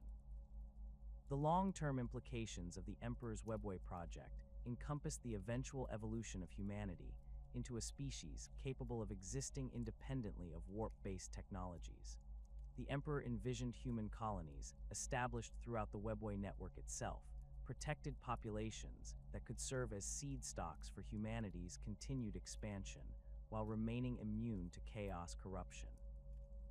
These Webway settlements would develop technologies and capabilities that their warp-dependent cousins could not achieve, eventually becoming the foundation for a new phase of human evolution. The construction timeline for the Emperor's Webway project stretched across decades of careful preparation and incremental progress, with each phase of construction requiring the completion of prerequisite technologies and infrastructure. The initial excavation and foundation work consumed years of effort, followed by the installation of basic dimensional stabilization systems that would allow more advanced construction to proceed safely. The Golden Throne's construction occurred in parallel with gate development, its systems designed to integrate seamlessly with the portal mechanisms once both components reached operational status. The testing phases of the project involved carefully controlled experiments with dimensional manipulation on scales far smaller than the final gate would require. These tests revealed unexpected challenges in maintaining dimensional stability under the unique conditions present beneath Terra, requiring modifications to the original design specifications and the development of additional safety systems. The Emperor's personal involvement in these tests proved crucial, as his psychic abilities allowed him to detect and correct dimensional fluctuations that would have been invisible to purely technological monitoring systems. The integration of human technology with Webway principles required innovations that bridged the gap between Imperial engineering capabilities and the advanced techniques used by the network's original creators. The Emperor's knowledge of Old One's construction methods provided the theoretical foundation for these innovations, but their practical implementation required extensive experimentation and refinement. The resulting hybrid technologies combined the best aspects of both approaches, creating systems that could operate within the Webway's dimensional environment while remaining comprehensible and maintainable by human technicians. The security measures surrounding the Emperor's Webway project included both physical defenses and psychic protections designed to prevent unauthorized access or sabotage attempts. The construction sites featured multiple layers of security checkpoints staffed by the most trusted Imperial forces, while psychic wards created by the Emperor himself protected against mental intrusion or scrying attempts. These protections were regularly updated and reinforced as the project progressed, with new threats requiring constant adaptation of security protocols. The Emperor's meticulous preparations for humanity's entry into the Webway reached their culmination during the early years of the 31st millennium, when the massive dimensional gateway beneath Terra neared operational status. The Golden Throne hummed with barely contained energies as its psychic amplification systems underwent final calibrations, while the concentric rings of the Webway gate itself pulsed with the same ethereal light that characterized the ancient passages discovered throughout the galaxy. Thousands of tech adepts and specialized workers continued their around-the-clock efforts to complete the final integration procedures that would link humanity's greatest achievement to the galaxy-spanning network created by the Old Ones millions of years before. The Emperor's presence within the construction chambers had become a constant fixture during these crucial final phases, his towering form moving between monitoring stations and control interfaces as he personally oversaw every aspect of the project's completion. His psychic emanations created visible distortions in the air around the Golden Throne, while his enhanced senses tracked the flow of dimensional energies through the gate's exotic components with precision that no technological instrument could match. The construction teams worked with renewed efficiency under his direct supervision, their movements coordinated through subtle psychic impulses that eliminated the need for verbal communication in the sensitive areas surrounding the gate mechanism. The psychic barriers protecting the Imperial Webway project represented some of the most sophisticated mental constructs ever created, woven from the Emperor's own consciousness and anchored to the dimensional framework of the gate itself. These barriers operated on multiple levels simultaneously, creating both physical impediments to unauthorized access and psychic shields that prevented detection by hostile entities within the warp. The barrier's construction had required years of careful preparation, with the Emperor gradually building layer upon layer of protection as the project's sensitive components were installed and activated. The complexity of these psychic defenses reflected the Emperor's deep understanding of the threats that the project would face once it became operational. Chaos entities possessed an instinctive hatred for any technology that might reduce humanity's dependence on warp travel, while rival Xeno species would undoubtedly seek to prevent humanity from gaining access to the Webway network. The barriers incorporated countermeasures against both types of threats, featuring adaptive elements that could respond to new forms of attack while maintaining their primary function of concealing the project's existence from hostile observation.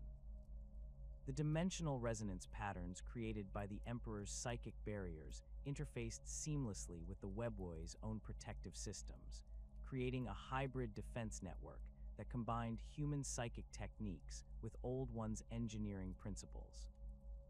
This integration required precise calibration of the barrier frequencies to match the subdimensional environment's natural characteristics, preventing the human additions from destabilizing existing Webway passages or attracting unwanted attention from entities that monitored the network for signs of intrusion. The Emperor's personal involvement in this calibration process proved essential, as his consciousness could perceive and adjust dimensional frequencies that remained invisible to purely technological analysis.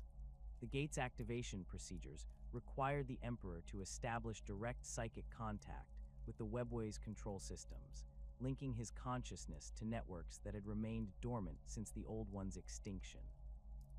This connection process involved risks that would have proven fatal to any lesser psyker, as the ancient systems contained defensive mechanisms designed to prevent unauthorized access by younger races. The Emperor's millennia of preparation and his unique nature as a perpetual allowed him to survive the initial contact and gradually establish the trust protocols necessary for full system integration. The first successful activation of humanity's Webway gate occurred during the early months of the 31st millennium, creating a stable dimensional aperture that connected Terra directly to one of the network's minor passages. The achievement represented the culmination of decades of preparation and construction, with the Emperor personally monitoring every aspect of the activation sequence from his position upon the Golden Throne. The gate's opening created spectacular visual effects as dimensional energies flowed through the carefully constructed aperture, while psychic resonance patterns confirmed the establishment of a stable connection to the ancient network. The initial tests conducted through the newly opened portal revealed the vast scope of the Webway network and confirmed the Emperor's theories about its potential applications for human expansion. Reconnaissance teams equipped with specialized protective gear ventured into the subdimensional passages, mapping their immediate surroundings and establishing the first human outposts within the ancient network. These early explorations revealed that the passages near Terra remained largely intact despite millennia of abandonment, their wraithbone walls still maintaining structural integrity and dimensional stability. The strategic advantages offered by Webway access became immediately apparent as Imperial forces began conducting limited operations through the new portal. Small units could be deployed to distant locations within hours rather than the months required for conventional warp travel, while communication networks established through the passages allowed instantaneous coordination between widely separated Imperial forces. These capabilities offered transformative possibilities for Imperial military doctrine, potentially allowing the Imperium to maintain effective control over its vast territories, while eliminating many of the logistical challenges that had historically limited Imperial expansion. The Emperor's vision for the project's expansion encompassed the gradual construction of additional gates on key Imperial worlds, creating a human-controlled network that would eventually span significant portions of the galaxy. Each new gate would require massive resource investments and years of construction time, but the strategic benefits would justify these costs by providing the Imperium with transportation capabilities that no other faction could match. The network would allow Imperial forces to respond to threats anywhere within its reach with unprecedented speed, while also facilitating the rapid movement of resources and personnel between distant Imperial territories. The security protocols established for the Imperial Webway project reflected the Emperor's understanding of the catastrophic consequences that would result from any breach of the system's defenses. Access to the gate chambers required multiple levels of authorization and psychic verification, while automated defense systems stood ready to seal the portal instantly if hostile entities attempted to use it for invasion purposes. These defenses incorporated both technological and psychic elements, creating overlapping security layers that could respond to threats from either realspace or the warp. The personnel selected for Webway operations underwent extensive training and psychological conditioning to prepare them for the unique challenges of subdimensional travel. Unlike warp transit, which occurred within specialized Geller field bubbles that maintained normal environmental conditions, Webway travel exposed individuals directly to the subdimensional environment and its exotic properties. This exposure could cause disorientation, temporal displacement, and other effects that required specialized training to manage safely. The most experienced Webway travelers developed enhanced spatial awareness and dimensional sensitivity that allowed them to navigate the network's complexities with increasing skill. The construction of permanent human settlements within the Webway network represented the next phase of the Emperor's grand design, with plans for establishing self-sufficient colonies that could serve as waypoints and supply bases for extended operations.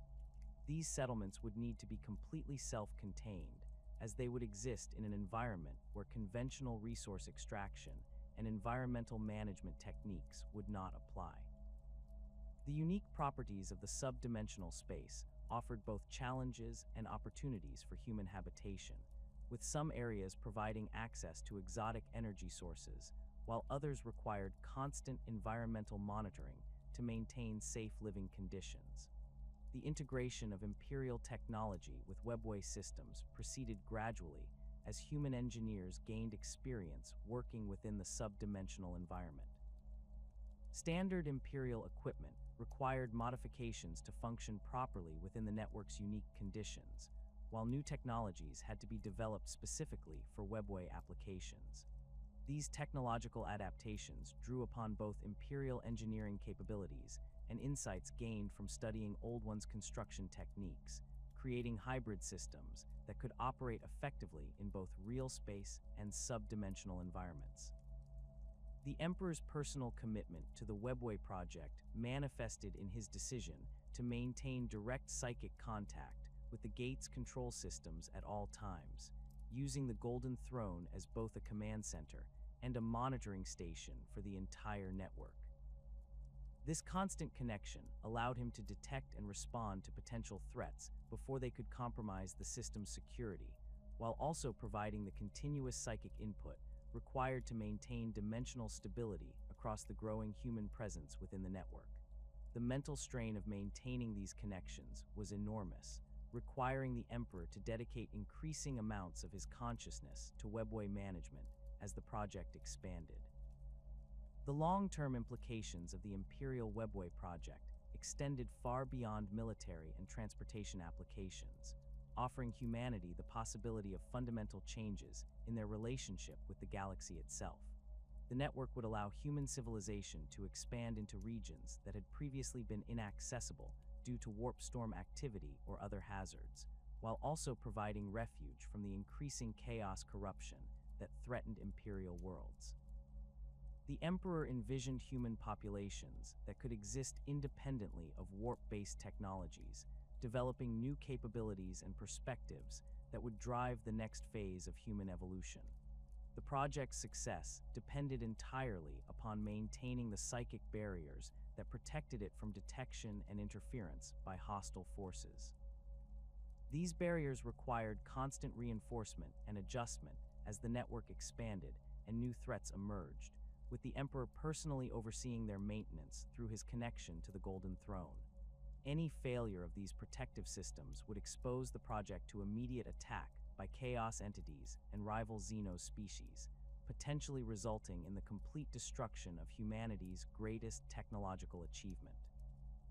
The Emperor's growing focus on the Webway project necessitated his gradual withdrawal from direct leadership of the Great Crusade, as the mental demands of maintaining the gate systems left him with limited capacity for other activities.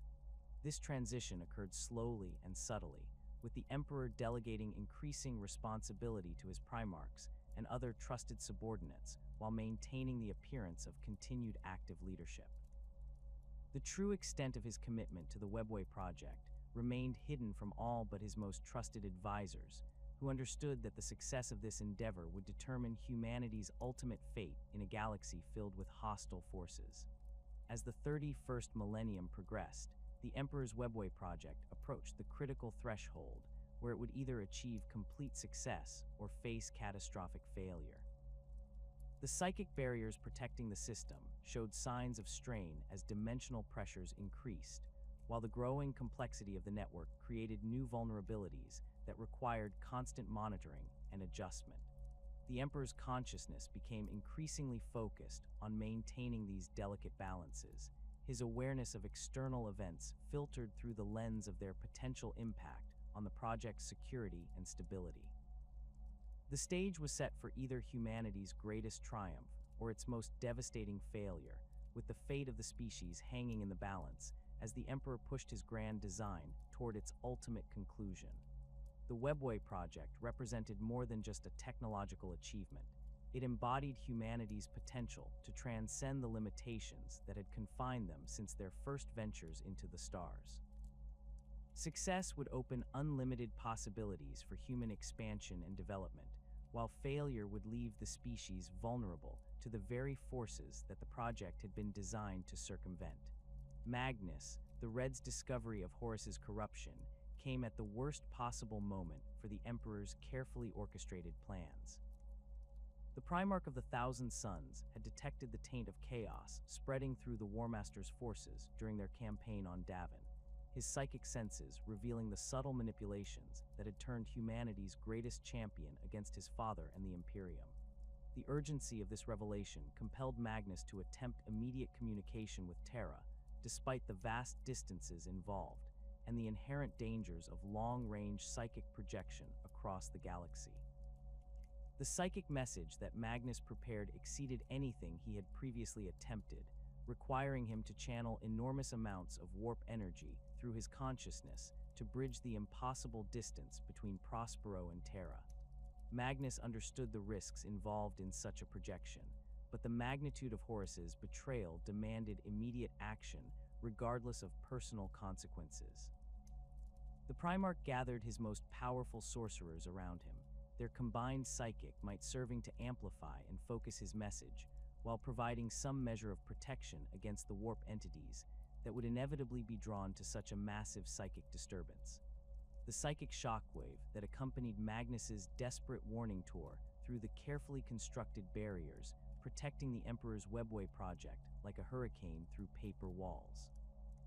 The Crimson King's message, powered by energies drawn from the deepest currents of the warp, struck the dimensional interface systems beneath Terra with the force of a stellar collision.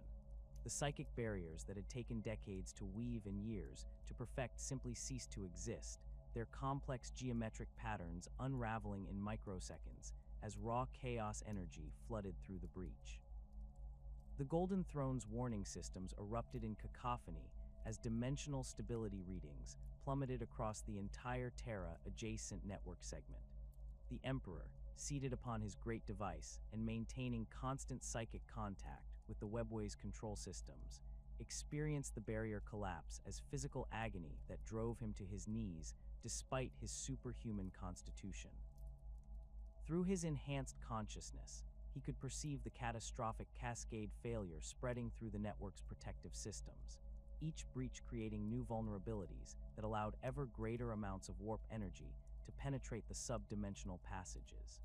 The initial demon incursion began within minutes of the barrier collapse, as lesser warp entities that had been prowling the boundaries between dimensions suddenly found themselves able to manifest within the previously secure passages. These scouts and infiltrators materialized in small groups throughout the compromised network segments, their forms stabilizing within the sub-dimensional environment as they began systematic exploration of their new hunting grounds. The demon's presence created additional disturbances in the local dimensional fabric, weakening the remaining barriers and creating entry points for increasingly powerful entities. The Legio Custodes' response to the emerging crisis demonstrated the legendary efficiency that had made them the Emperor's chosen guardians for over 2 centuries. Within hours of the initial breach detection, Captain General Constantin Valdor had mobilized 3 full shield companies and begun deployment into the compromised Webway passages. The custodians advanced in perfect formation through the crystalline tunnels, their auramite armor gleaming under the strange phosphorescent glow that emanated from the wraithbone walls. Each warrior carried weapons specifically selected for close-quarters combat within the confined spaces of the tunnel network, with guardian spears and sentinel blades providing the reach and versatility necessary for engaging demons in 3-dimensional combat environments. The custodians' first encounters with demonic forces within the Webway revealed the unique challenges that sub-dimensional warfare would present. The exotic properties of the tunnel environment affected both human and demon physiology in unexpected ways, with some entities displaying enhanced abilities while others found their powers significantly diminished. The wraithbone walls themselves seemed to respond to the presence of chaos corruption, their normally stable surfaces beginning to show signs of dimensional stress as reality warped around concentrations of demonic energy. Captain Diocles of the Hykenat led the first major engagement against demon forces near the primary access junction, his shield company encountering a warband of bloodletters that had manifested around one of the network's major intersection points. The demons had begun systematic destruction of the junction's control mechanisms, their brass weapons sending showers of sparks from damaged wraithbone circuits as they attempted to expand the dimensional breach that had allowed their entry. The custodian's assault required careful coordination to avoid damaging the delicate dimensional stabilization equipment while eliminating the demon threat, with individual warriors using precise strikes to destroy their targets without causing collateral damage to critical infrastructure. The Sisters of Silence deployment into the Webway occurred simultaneously with the custodian advance, their unique abilities proving essential for combating the psychic phenomena that accompanied large-scale demon manifestations. The Silent Sisterhood's null field generators created zones of psychic dampening that prevented demons from drawing additional power from the warp, effectively trapping the entities within their current manifestations and preventing them from calling reinforcements or enhancing their abilities through ritual summoning. Sister Commander Janisha Kroll personally led the first Silent Sister formations into the tunnels, her Oblivion Knight squads establishing defensive positions at key choke points, while prosecutor teams advanced to support custodian assault operations. The coordination between custodians and Sisters of Silence required extensive tactical adaptation, as the null field effects that made the Sisters so effective against demons also interfered with some of the psychic enhancement systems built into custodian equipment. The two forces developed new operational procedures that maximized their combined effectiveness while minimizing interference between their respective capabilities. Custodian formations learned to operate with reduced psychic awareness when working alongside sister units, while the Sisters adjusted their null field projections to create corridors of normal psychic activity that allowed their allies to maintain full combat effectiveness. The scale of the demon incursion became apparent as reconnaissance teams penetrated deeper into the compromised network segments. Entire passages showed signs of chaos corruption, their wraithbone walls twisted into impossible geometries that hurt the mind to observe directly. Some tunnels had been completely transformed into pocket realms of pure chaos, their internal environments shifting constantly between different manifestations of demonic influence. The largest corrupted areas stretched for kilometers through multiple interconnected passages, creating labyrinthine regions where the normal laws of physics no longer applied, and time itself flowed according to the whims of the entities that had claimed these territories. The defense of the throne room approaches required the deployment of the Imperium's most elite forces, as demon armies pressed their assault toward the heart of the Imperial Palace's sublevels. The passages leading directly to the Golden Throne Chamber became killing fields, where custodians and sisters fought desperate holding actions against waves of chaos entities.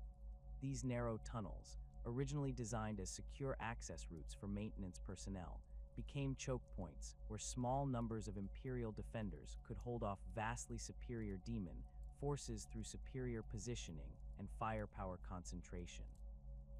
Tribune Hito Venator established the primary defensive line at the Threshold of Echoes, a junction chamber located 3 kilometers from the throne room's outer perimeter. His custodian force, reinforced by 2 companies of Sisters of Silence, transformed the chamber into a fortress using portable barricades and automated weapon systems. The defenders faced continuous assault from demon forces that seemed to regenerate faster than they could be destroyed, with each fallen entity being replaced by 2 more that materialized from the corrupted passages beyond the defensive perimeter. The nature of combat within the Webway's sub-dimensional environment created tactical challenges that Imperial forces had never previously encountered. Demon entities displayed unpredictable behavior patterns as they adapted to the exotic physics of the tunnel network, with some creatures developing new abilities, while others found their traditional powers ineffective.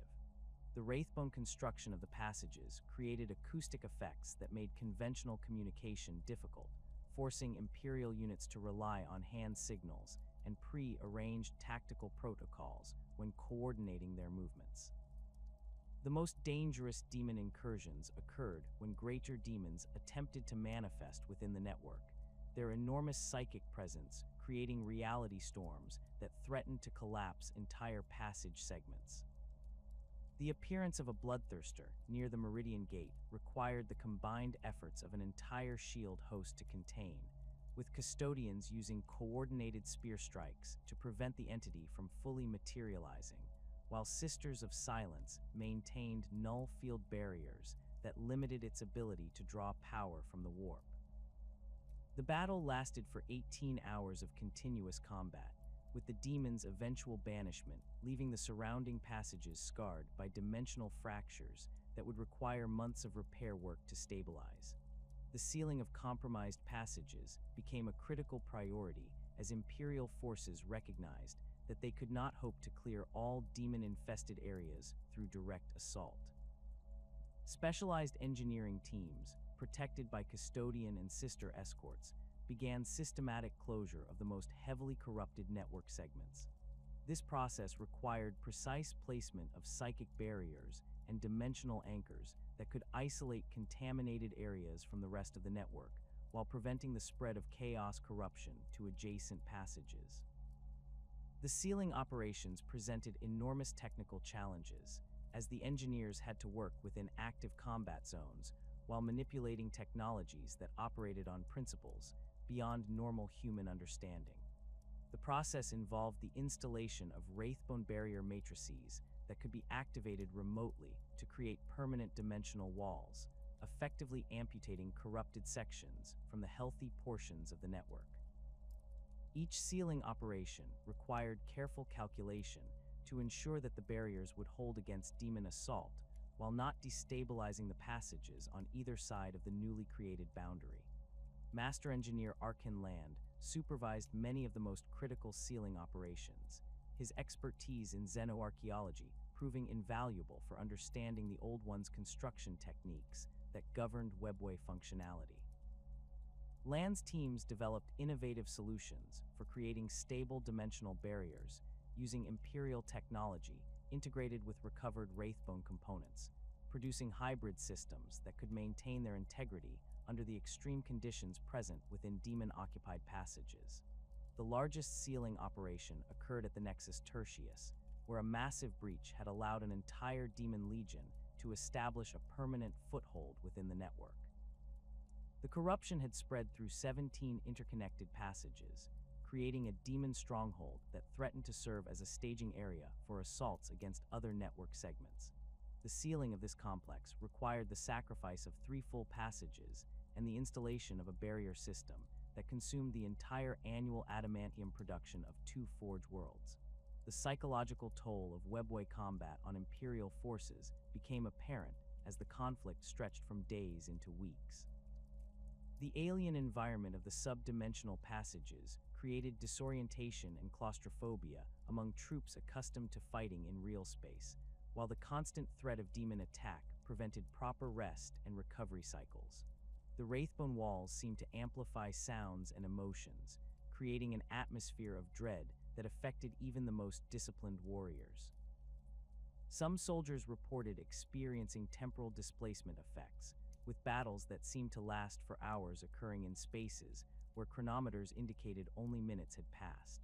The custodians proved most resistant to these psychological effects, their enhanced physiology and mental conditioning allowing them to maintain combat effectiveness even under the extreme stress of prolonged subdimensional warfare. However, even these elite warriors showed signs of strain after weeks of continuous combat, with some individuals displaying unusual behavior patterns that suggested exposure to dimensional anomalies was affecting their neural function.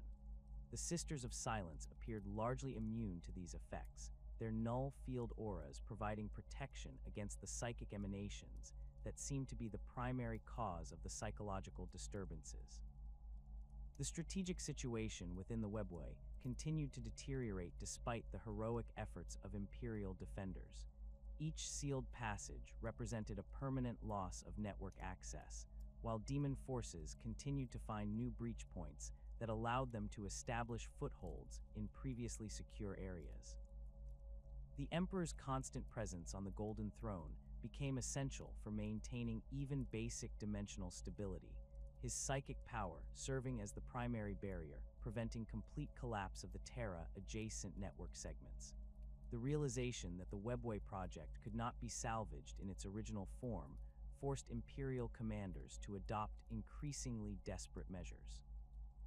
Resources originally allocated for expansion and development were redirected toward containment and damage control, while long-term strategic plans gave way to immediate survival concerns.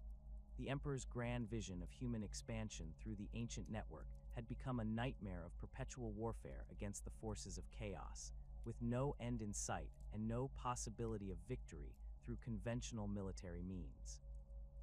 The war in the Webway had become a grinding stalemate that consumed enormous resources while providing no strategic benefits to the Imperium. Every day of continued fighting required the deployment of irreplaceable elite forces and specialized equipment, while the demon incursions showed no signs of diminishing intensity.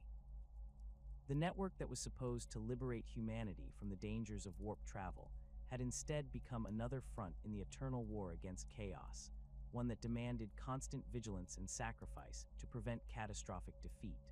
The psychic cataclysm that birthed Slaanesh in the 30th millennium sent shockwaves through the Webway network that dwarfed even the damage caused by Magnus's breach of the Imperial barriers. The birth scream of the newest chaos god tore through the sub-dimensional passages like a tsunami of pure corruption, its effects magnified by the network's psychically conductive wraithbone construction. Passages that had remained stable for millions of years suddenly found themselves subjected to dimensional stresses that exceeded their design tolerances, while the protective barriers that separated the network from the warp experienced catastrophic failures across multiple galactic sectors simultaneously. The Aeldari, who had spent millennia as custodians of the ancient network, watched in horror as their greatest inheritance transformed into a death trap. The psychic resonance of their dying race's collective agony created feedback loops within the Wraithbone passages, causing sections of the network to become saturated with the raw emotional energy that fed Slaanesh's manifestation.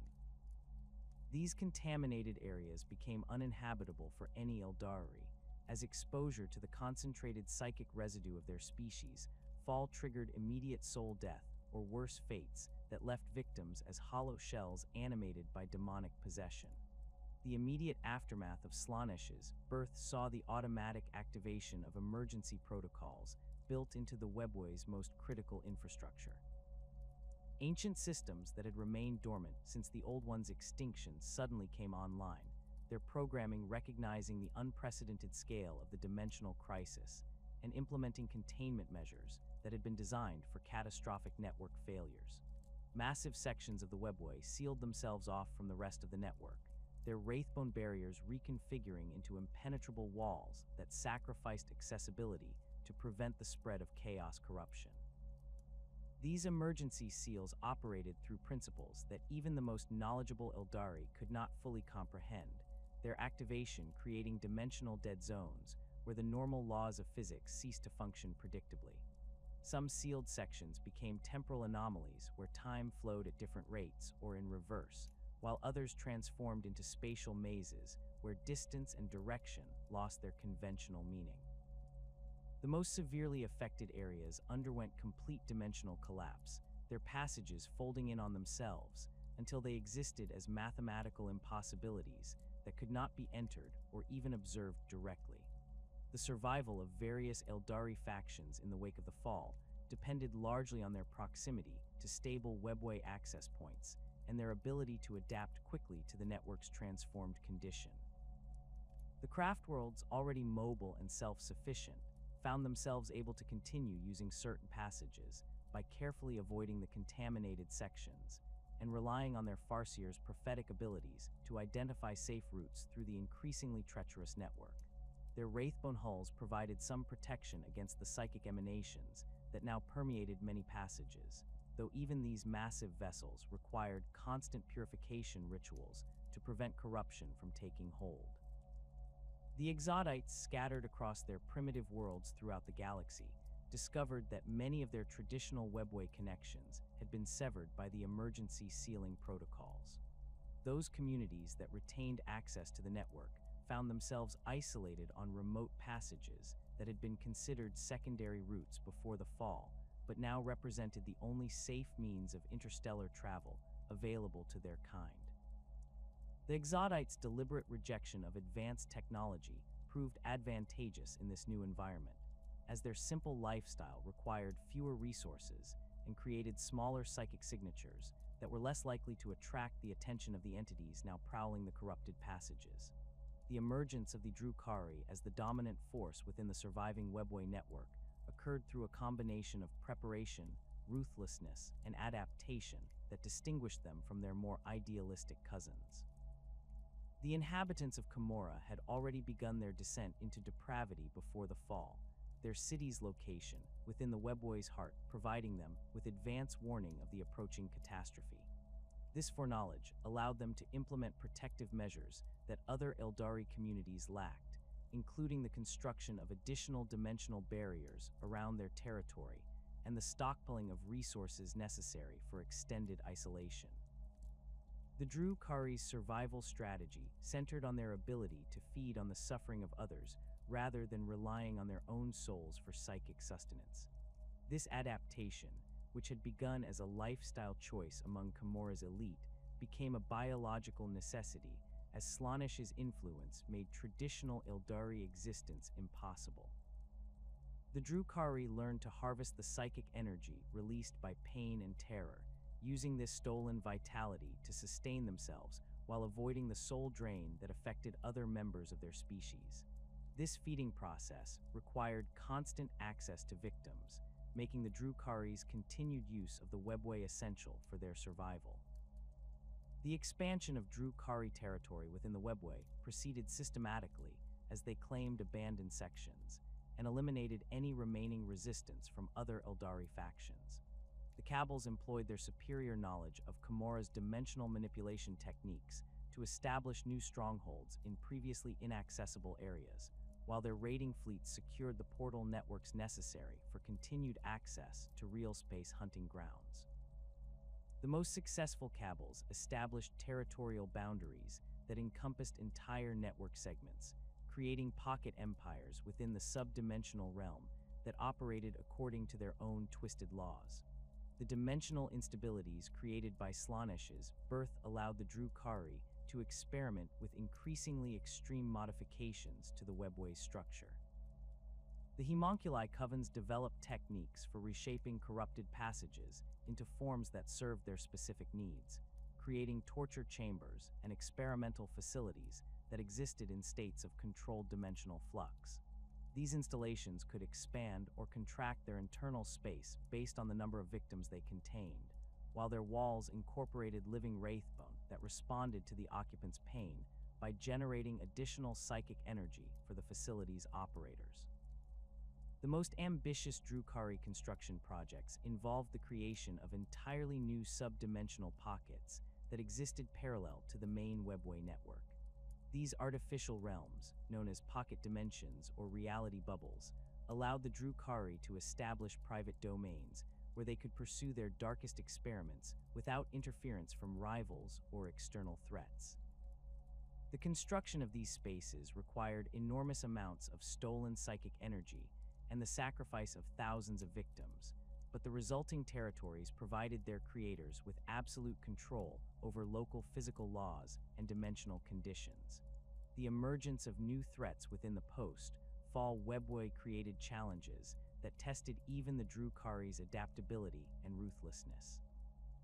The network's compromised barriers allowed various forms of chaos corruption to establish permanent footholds within previously secure passages, creating hybrid environments where demonic influence merged with the exotic physics of the subdimensional realm.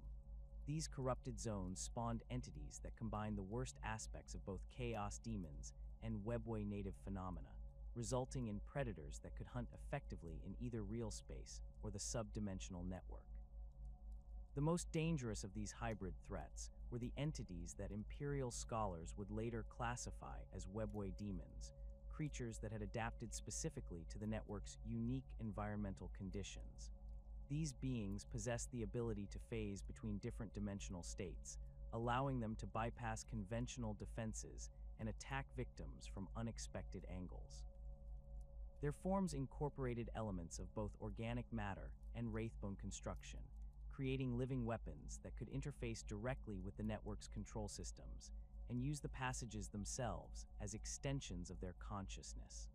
The lost demon legions that had been trapped within the Webway during various incursions throughout galactic history found new opportunities for expansion as the network's protective systems failed. These ancient forces, some dating back to conflicts during the War in Heaven, had survived in isolated pockets where they maintained their coherence through constant warfare against automated defense systems and each other.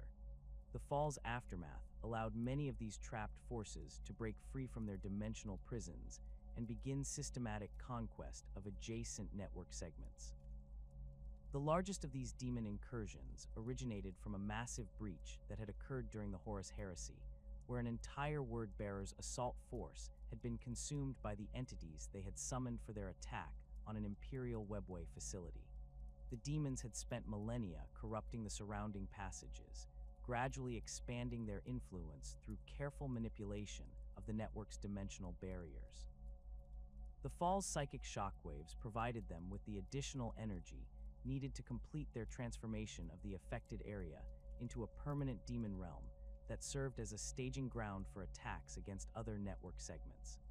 The areas touched directly by Slaanesh's birth scream became zones of pure corruption, where the boundary between the Webway and the Warp ceased to exist in any meaningful sense. These regions experienced constant reality storms that could transform matter and energy according to the whims of the entities that inhabited them, while their dimensional geometry shifted continuously in patterns that defied mathematical analysis. The wraithbone construction within these areas underwent spontaneous mutation, growing into organic forms that pulsed with demonic life and served as conduits for chaos influence to spread into adjacent passages. The craftworld Aeldar's response to the network's corruption involved the development of new travel techniques that minimized their exposure to contaminated areas while maintaining access to essential destinations. Their farseers worked in concert to map the constantly changing patterns of corruption throughout the network, identifying windows of opportunity when specific passages might be traversed safely. These predictions required enormous psychic effort and could only provide short-term guidance, as the chaotic nature of the corrupted zones made long-term planning impossible. The most successful craftworld expeditions into the post-fall Webway employed specialized equipment designed to protect travelers from psychic contamination and dimensional distortion.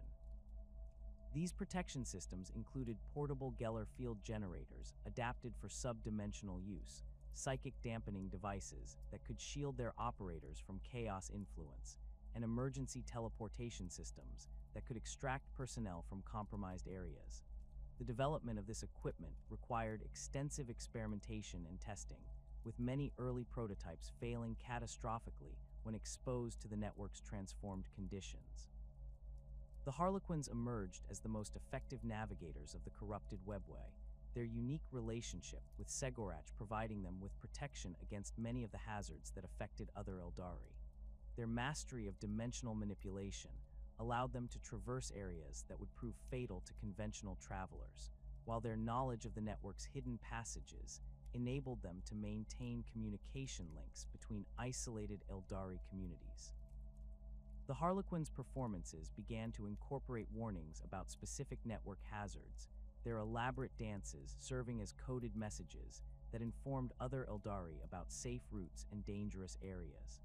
The establishment of new safe havens within the Webway required careful selection of locations that possessed natural resistance to chaos corruption while maintaining access to essential resources and strategic positions.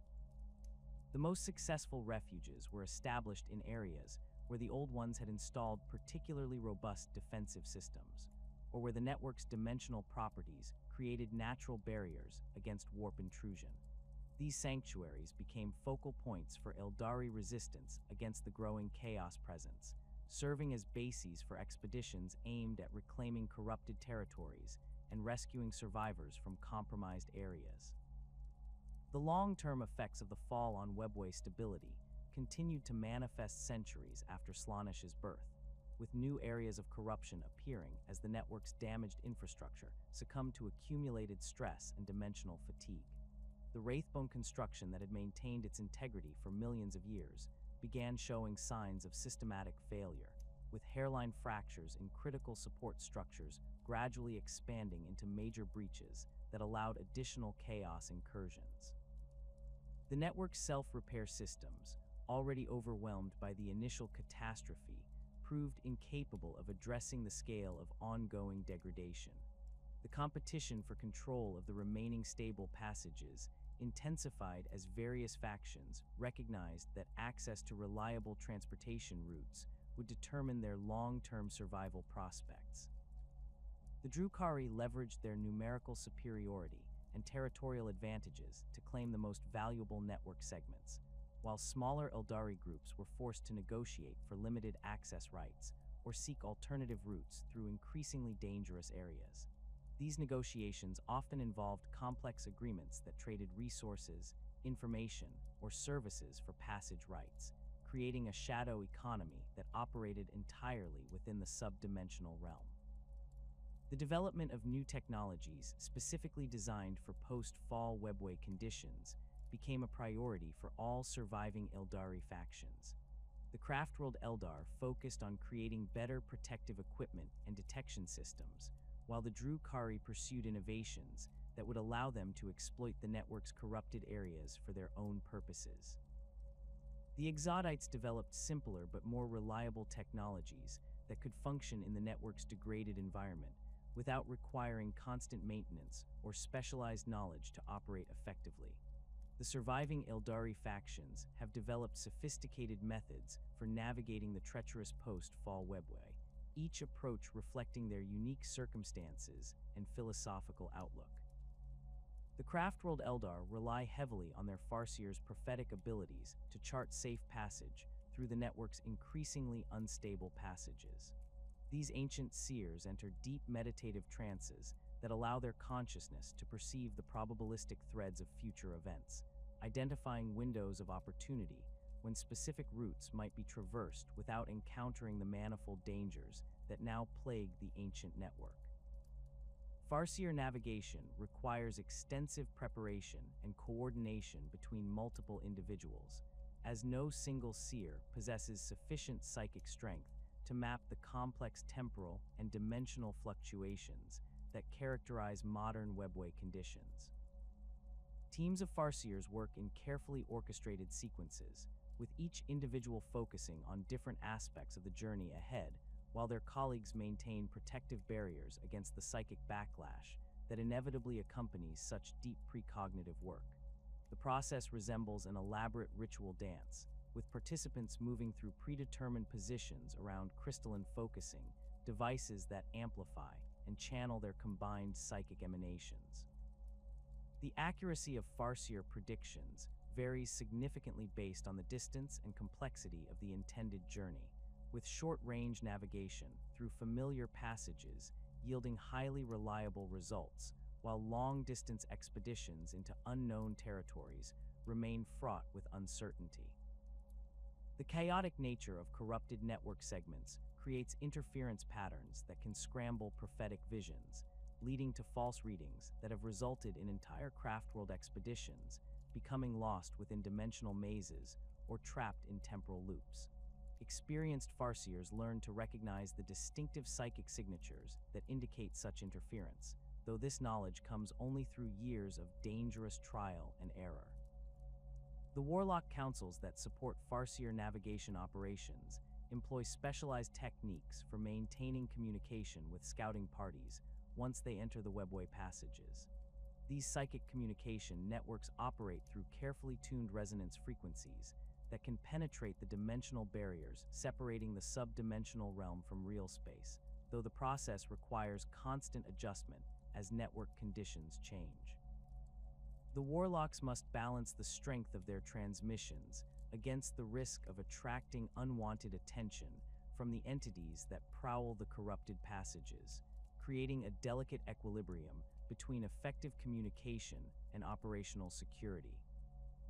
The most experienced craftworld navigators develop an intuitive understanding of the Webway's current state that transcends purely psychic awareness, learning to read subtle environmental cues that indicate passage stability or the presence of hidden threats.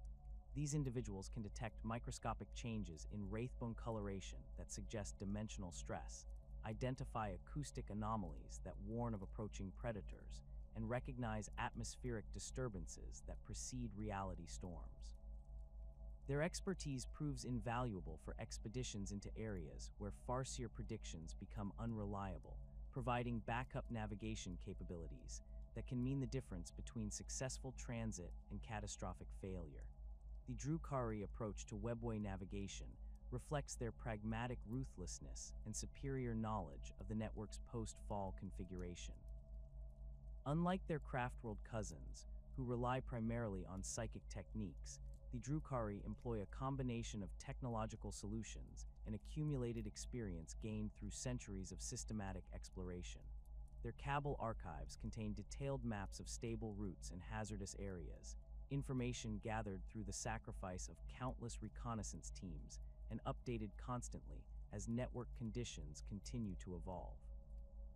Drukhari navigation teams utilize specialized scanning equipment designed to detect the dimensional signatures that indicate safe passage through corrupted areas. These devices incorporate recovered Old One's technology integrated with Drukhari innovations, creating hybrid systems capable of analyzing the complex energy patterns that characterize different types of network hazards.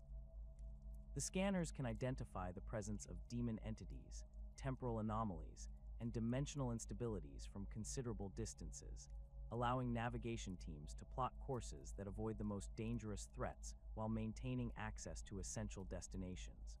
The Cabals employ dedicated navigator houses that specialize in different aspects of Webway travel, with each organization maintaining expertise in specific network regions or types of hazardous conditions. The House of Thorns focuses on passages affected by Slaanish's corruption, their navigators having developed resistance to the psychic emanations that drive other Aeldari to madness or soul death. The House of Chains specializes in routes through demon-infested territories, employing tactics that exploit the predictable behavior patterns of various chaos entities to slip past their defenses undetected. The most elite Drukhari navigators undergo surgical modifications that enhance their ability to perceive dimensional fluctuations and resist the psychological effects of prolonged Webway exposure. These augmentations include neural implants that can process multiple layers of sensory data simultaneously, allowing operators to track complex environmental changes while maintaining awareness of potential threats from multiple directions. The procedures are extremely dangerous, with failure rates exceeding 50%, but successful candidates gain capabilities that make them invaluable assets for their sponsoring cabals. The abandoned sections of the Webway present a catalog of horrors that would challenge the sanity of any rational observer. These areas, sealed off during the emergency protocols activated by Slaanish's birth, have become breeding grounds for entities that defy conventional classification. The isolation has allowed various forms of corruption to evolve without external interference, creating hybrid threats that combine elements of Chaos Demon, Webway native phenomenon, and corrupted Wraithbone construction into nightmarish amalgamations that exist according to their own twisted logic. The most common inhabitants of abandoned passages are the entities that Imperial scholars classify as Psychnuing, though these creatures bear little resemblance to their realspace cousins. The Webway variants have adapted to the sub-dimensional environment by developing the ability to phase between different dimensional states, making them nearly impossible to track or predict. They hunt in coordinated packs that can surround victims from multiple dimensional angles simultaneously, their attacks manifesting as reality distortions that tear through conventional armor and protective fields with equal ease. Temporal distortions within abandoned sections create zones where cause and effect operate according to non-linear principles, with events occurring in reverse chronological order or repeating in endless loops that trap unwary travelers in recursive nightmare scenarios. These temporal anomalies often center around locations where particularly traumatic events occurred during the fall, the psychic residue of mass death and suffering creating permanent scars in the dimensional fabric that continue to replay the original catastrophe across multiple temporal layers. The wraithbone construction within abandoned areas undergoes spontaneous mutation as it absorbs psychic energy from the entities that inhabit these spaces. The normally stable crystalline material grows into organic forms that pulse with alien life, creating living architecture that responds to the emotions and thoughts of anyone who enters its domain.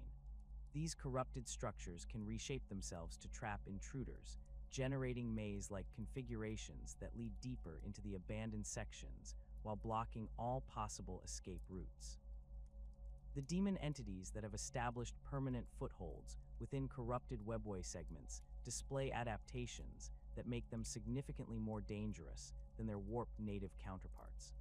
The sub-dimensional environment provides these creatures with access to exotic energy sources that enhance their abilities while protecting them from many of the banishment techniques that prove effective against conventional demons. They can manipulate the network's dimensional properties to create localized reality storms, teleport instantly between different passages, and even merge temporarily with the Wraithbone infrastructure to become living components of the network itself. The largest demon strongholds occupy entire network segments that have been transformed into pocket realms of pure chaos, their internal geography shifting constantly according to the whims of their inhabitants.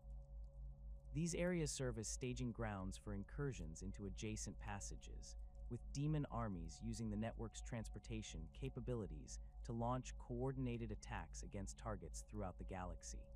The most dangerous strongholds incorporate captured Webway control systems, allowing their demon masters to manipulate portal networks and redirect traffic into trap-filled ambush zones. The Harlequins have developed the most sophisticated understanding of modern Webway hazards, their unique relationship with Segorach providing them with insights that remain hidden from other Aeldari factions. Their mastery of dimensional manipulation allows them to traverse areas that would prove instantly fatal to conventional travelers, while their knowledge of the network's hidden passages enables them to maintain communication links between isolated communities. The Harlequins' performances serve as both entertainment and intelligence briefing, their elaborate dances encoding detailed information about safe routes, dangerous areas, and emerging threats within the network. Harlequin navigation techniques incorporate elements of art, science, and mysticism that create a holistic approach to Webway travel, unlike any other faction's methods. Their Shadowsers can perceive the network's condition through interpretive dance, their movements revealing patterns of dimensional stress and corruption that remain invisible to conventional analysis. The Death Jesters employ their weapons as scanning devices, the exotic ammunition providing feedback about environmental conditions when fired into suspicious areas or potential threat zones. The Troop Masters coordinate complex multi-dimensional performances that serve as navigation aids for other Harlequin units operating in different network segments simultaneously. These synchronized activities create resonance patterns that can guide separated teams toward predetermined rendezvous points or warn them away from newly discovered hazards. The performances require precise timing and coordination across multiple dimensional layers, with participants maintaining awareness of their colleagues' activities despite being separated by impossible distances. The Inari faction's approach to Webway navigation reflects their unique philosophical outlook and their connection to the nascent god of the dead. Their understanding of death's role in the cosmic order provides them with insights into the network's current condition that other factions cannot achieve, allowing them to perceive patterns of decay and renewal that guide their movement through the corrupted passages. The Inari view the Webway's current state as a necessary phase in a larger cycle of destruction and rebirth, their navigation techniques incorporating this perspective to identify areas where renewal might be possible. Ivrain's followers employ techniques that combine elements from all major Aeldari traditions, creating hybrid approaches that draw upon craftworld foresight, Drukari pragmatism, and Harlequin artistry. This synthesis allows them to adapt quickly to changing conditions while maintaining access to the full spectrum of Aeldari knowledge about Webway navigation.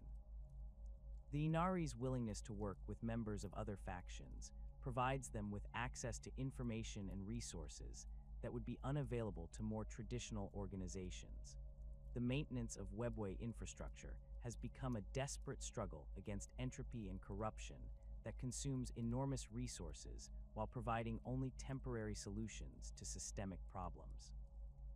The network's self-repair systems, designed to handle normal wear and operational stress, prove completely inadequate for addressing the scale of damage inflicted by the fall and its ongoing consequences. The Wraithbone construction that once maintained its integrity across geological timescales now requires constant attention and intervention to prevent catastrophic failures that could compromise entire network segments. The Craftworld Eldar maintains specialized Bonesinger teams dedicated to Webway repair operations, their psychic abilities allowing them to interface directly with damaged Wraithbone structures and guide the healing process.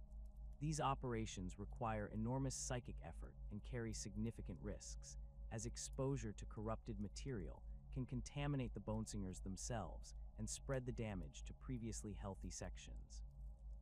The most experienced practitioners develop resistance to various forms of corruption through repeated exposure, though this immunity comes at the cost of gradual psychological changes that isolate them from their communities.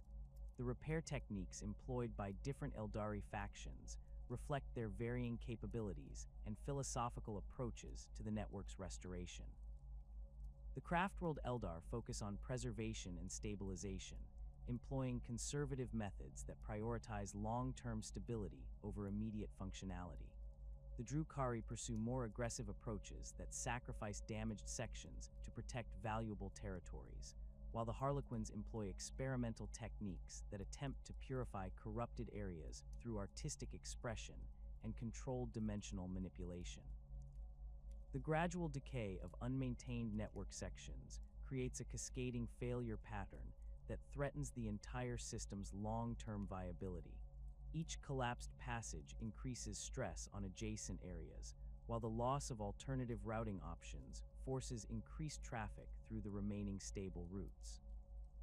This concentration of activity accelerates wear patterns and creates new vulnerabilities that require additional maintenance resources to address, creating a vicious cycle that consumes ever greater amounts of effort while providing diminishing returns. The competition for maintenance resources has become a source of conflict between different Aeldari factions, with each group prioritizing the preservation of passages that serve their specific needs while allowing less critical areas to deteriorate. The Drukhari's superior numbers and territorial control give them significant advantages in this competition, though their maintenance techniques often prove inadequate for addressing the most serious forms of corruption. The resulting patchwork of well-maintained and neglected areas creates an increasingly fragmented network that becomes more difficult to navigate with each passing century. The Inari's emergence as a unified faction under Ivrain's leadership has brought renewed hope for the Webway's restoration, though their efforts face challenges that would have seemed insurmountable even to the Old Ones at the height of their power. The followers of Ennead possess a unique understanding of death and rebirth cycles that allows them to perceive possibilities for renewal within the network's corrupted passages, identifying areas where concentrated effort might reverse millennia of accumulated damage. Their approach differs fundamentally from the conservative preservation strategies employed by other Aeldari factions, embracing controlled destruction as a necessary precursor to genuine regeneration. Ivrain's personal connection to the nascent god of the dead provides her with insights into the Webway's condition that transcend conventional analysis methods. Through her enhanced perception, she can identify the spiritual resonances that permeate different network sections, distinguishing between areas where corruption has taken permanent hold and regions where the original Old One's construction retains sufficient integrity to support restoration efforts. This ability proves invaluable for prioritizing limited resources and identifying strategic targets for major reconstruction projects. The Inari restoration efforts focus on creating secure corridors that can connect isolated Aeldari communities while bypassing the most heavily corrupted network segments. These projects require coordinated efforts between Craftworld Bonesingers, reformed Drukhari technicians, and Harlequin dimensional specialists, with each group contributing expertise that the others cannot provide. The collaboration represents an unprecedented level of cooperation between traditionally antagonistic factions, though tensions remain high as old grievances and philosophical differences continue to create friction within the unified organization.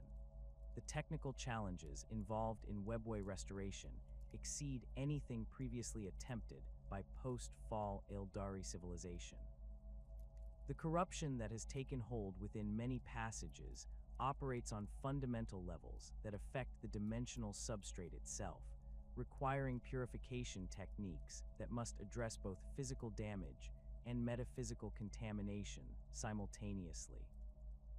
The Inari have developed hybrid approaches that combine traditional wraithbone manipulation with controlled applications of Ennead's death energy, using the god's power to sever the connections between corrupted material and the chaos entities that inhabit it. The largest Inari restoration project currently underway involves the reconstruction of the Nexus Primaris, a major junction point that once connected dozens of network segments before succumbing to demon corruption during the early centuries following the fall. The project requires the complete excavation and replacement of contaminated wraithbone structures across an area spanning several cubic kilometers of subdimensional space. Teams of specialists work in carefully coordinated shifts, their activities protected by massive psychic barriers that prevent demon interference while allowing the delicate reconstruction work to proceed. The success of smaller restoration projects has demonstrated the viability of Inari techniques while revealing the enormous scale of resources required for meaningful progress.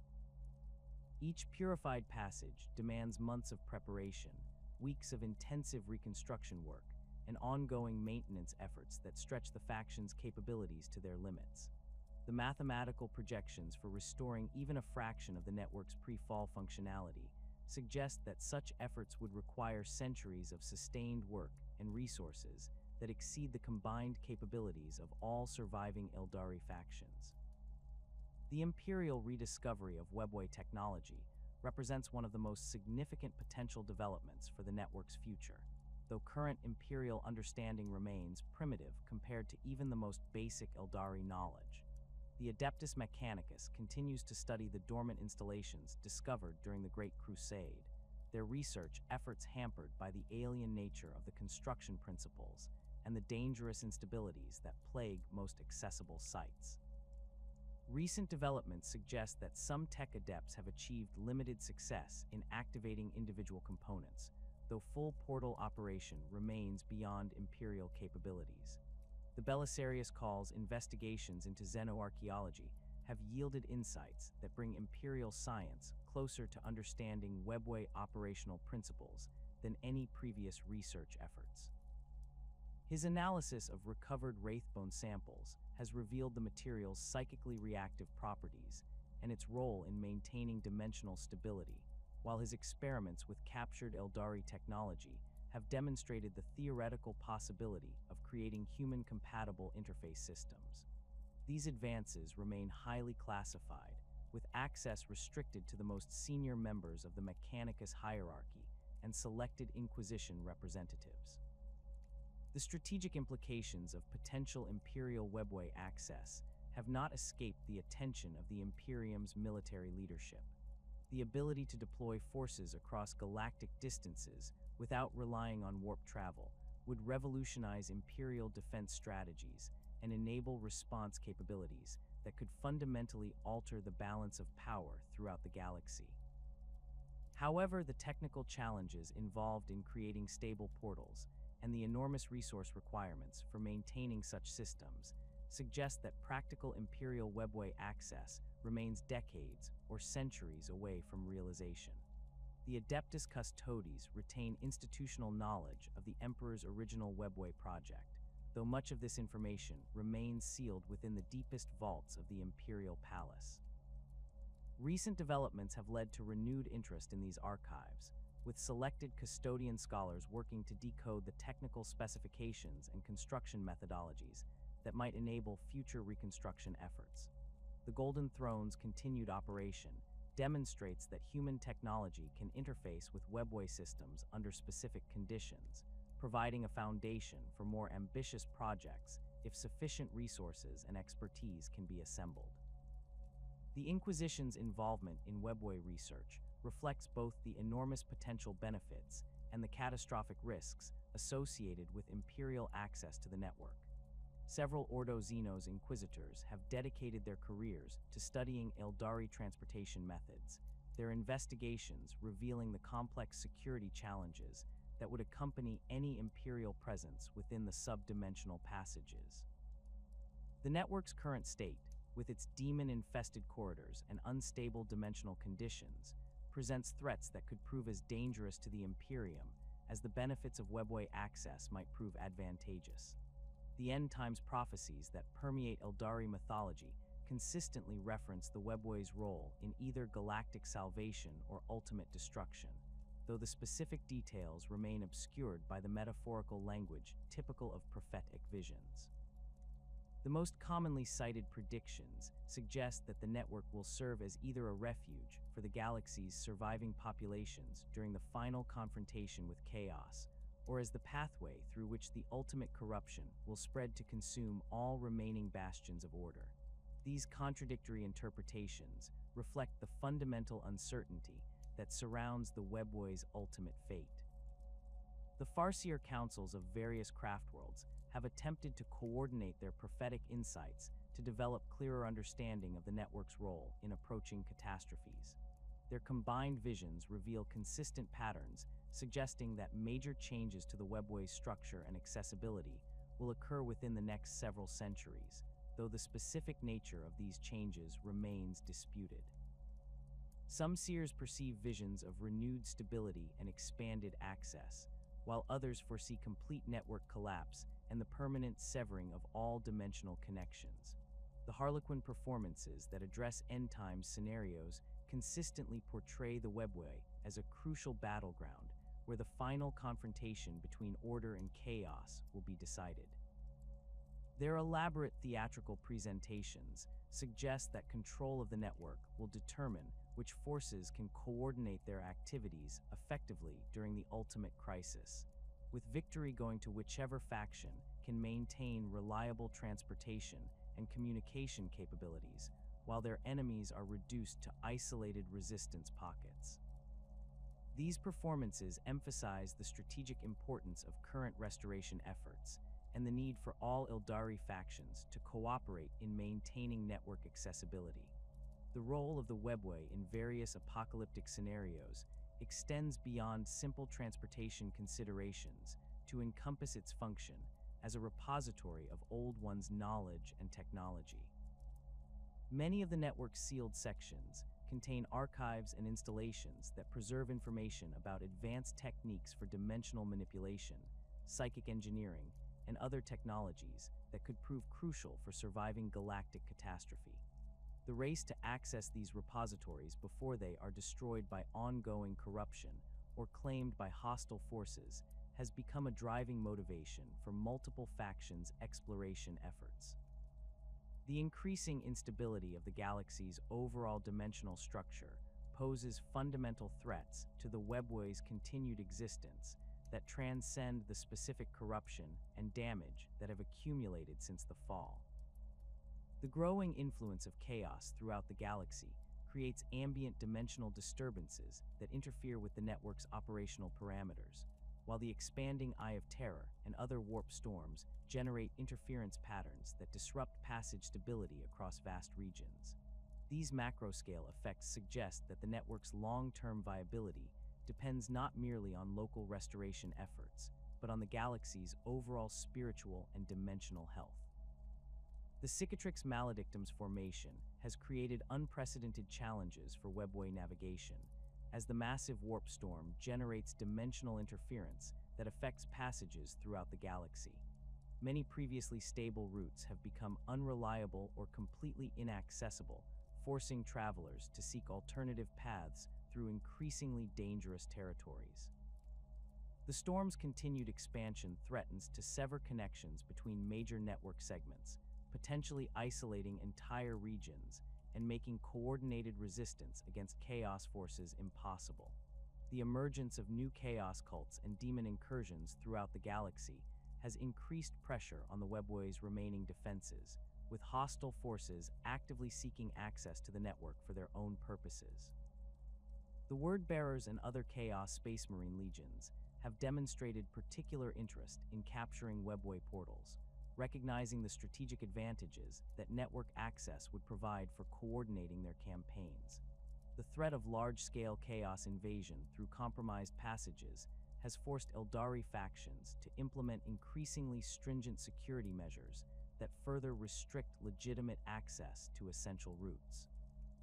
The Tyranid threat represents a unique challenge for Webway security, as the Hive fleet's psychic emanations create interference patterns that disrupt dimensional stability across vast regions of space.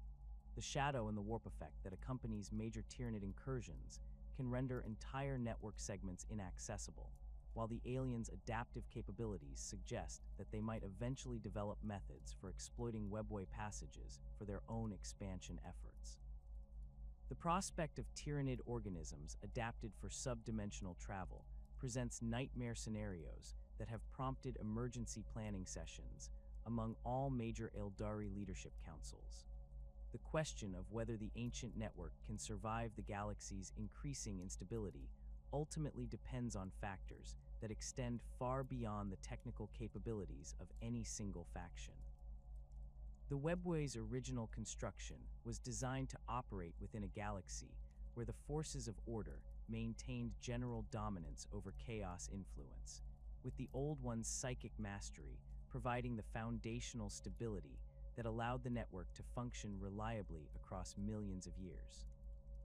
The current situation, with chaos influence permeating every aspect of galactic civilization and multiple existential threats competing for dominance, presents challenges that may exceed the network's fundamental design parameters.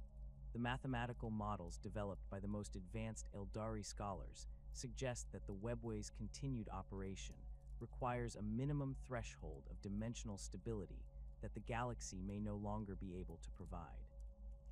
The cumulative effects of warp storm activity, demon incursions, and other forms of chaos corruption have created a background level of dimensional disturbance that interferes with the network's basic operational principles.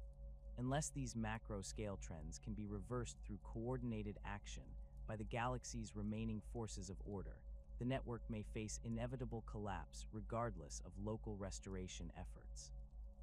The potential for the Webway's complete destruction carries implications that extend far beyond transportation considerations to encompass the survival of Aeldari civilization itself. The network serves not merely as a means of travel, but as the foundation upon which post-fall Aeldari society has been built, providing the connections that allow scattered communities to maintain cultural continuity and coordinate their resistance against common threats. The loss of Webway access would force the surviving Aeldari to adapt to complete isolation, potentially accelerating their species' decline toward extinction. The preservation of the Webway has become the defining challenge for Aeldari civilization in the 41st millennium, requiring unprecedented cooperation between traditionally antagonistic factions and the development of new technologies that push the boundaries of their understanding. The success or failure of these efforts will determine not only the fate of the ancient network, but the ultimate survival prospects for one of the galaxy's oldest civilizations. The Webway stands as both humanity's greatest lost opportunity and the Aeldari's final hope for redemption, its shadowed passages holding the keys to either salvation or ultimate destruction in the darkness of the far future. The ancient paths that once promised liberation from the perils of warp travel have become another battlefield in the eternal war between order and chaos, their crystalline corridors echoing with the footsteps of warriors who fight not for conquest, but for the simple right to exist.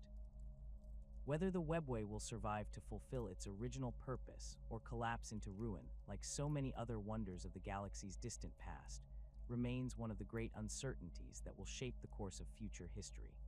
In the grim darkness of the far future, even the greatest achievements of the past offer no guarantee of salvation, only the possibility that those who remember their purpose might find the strength to preserve them for generations yet to come.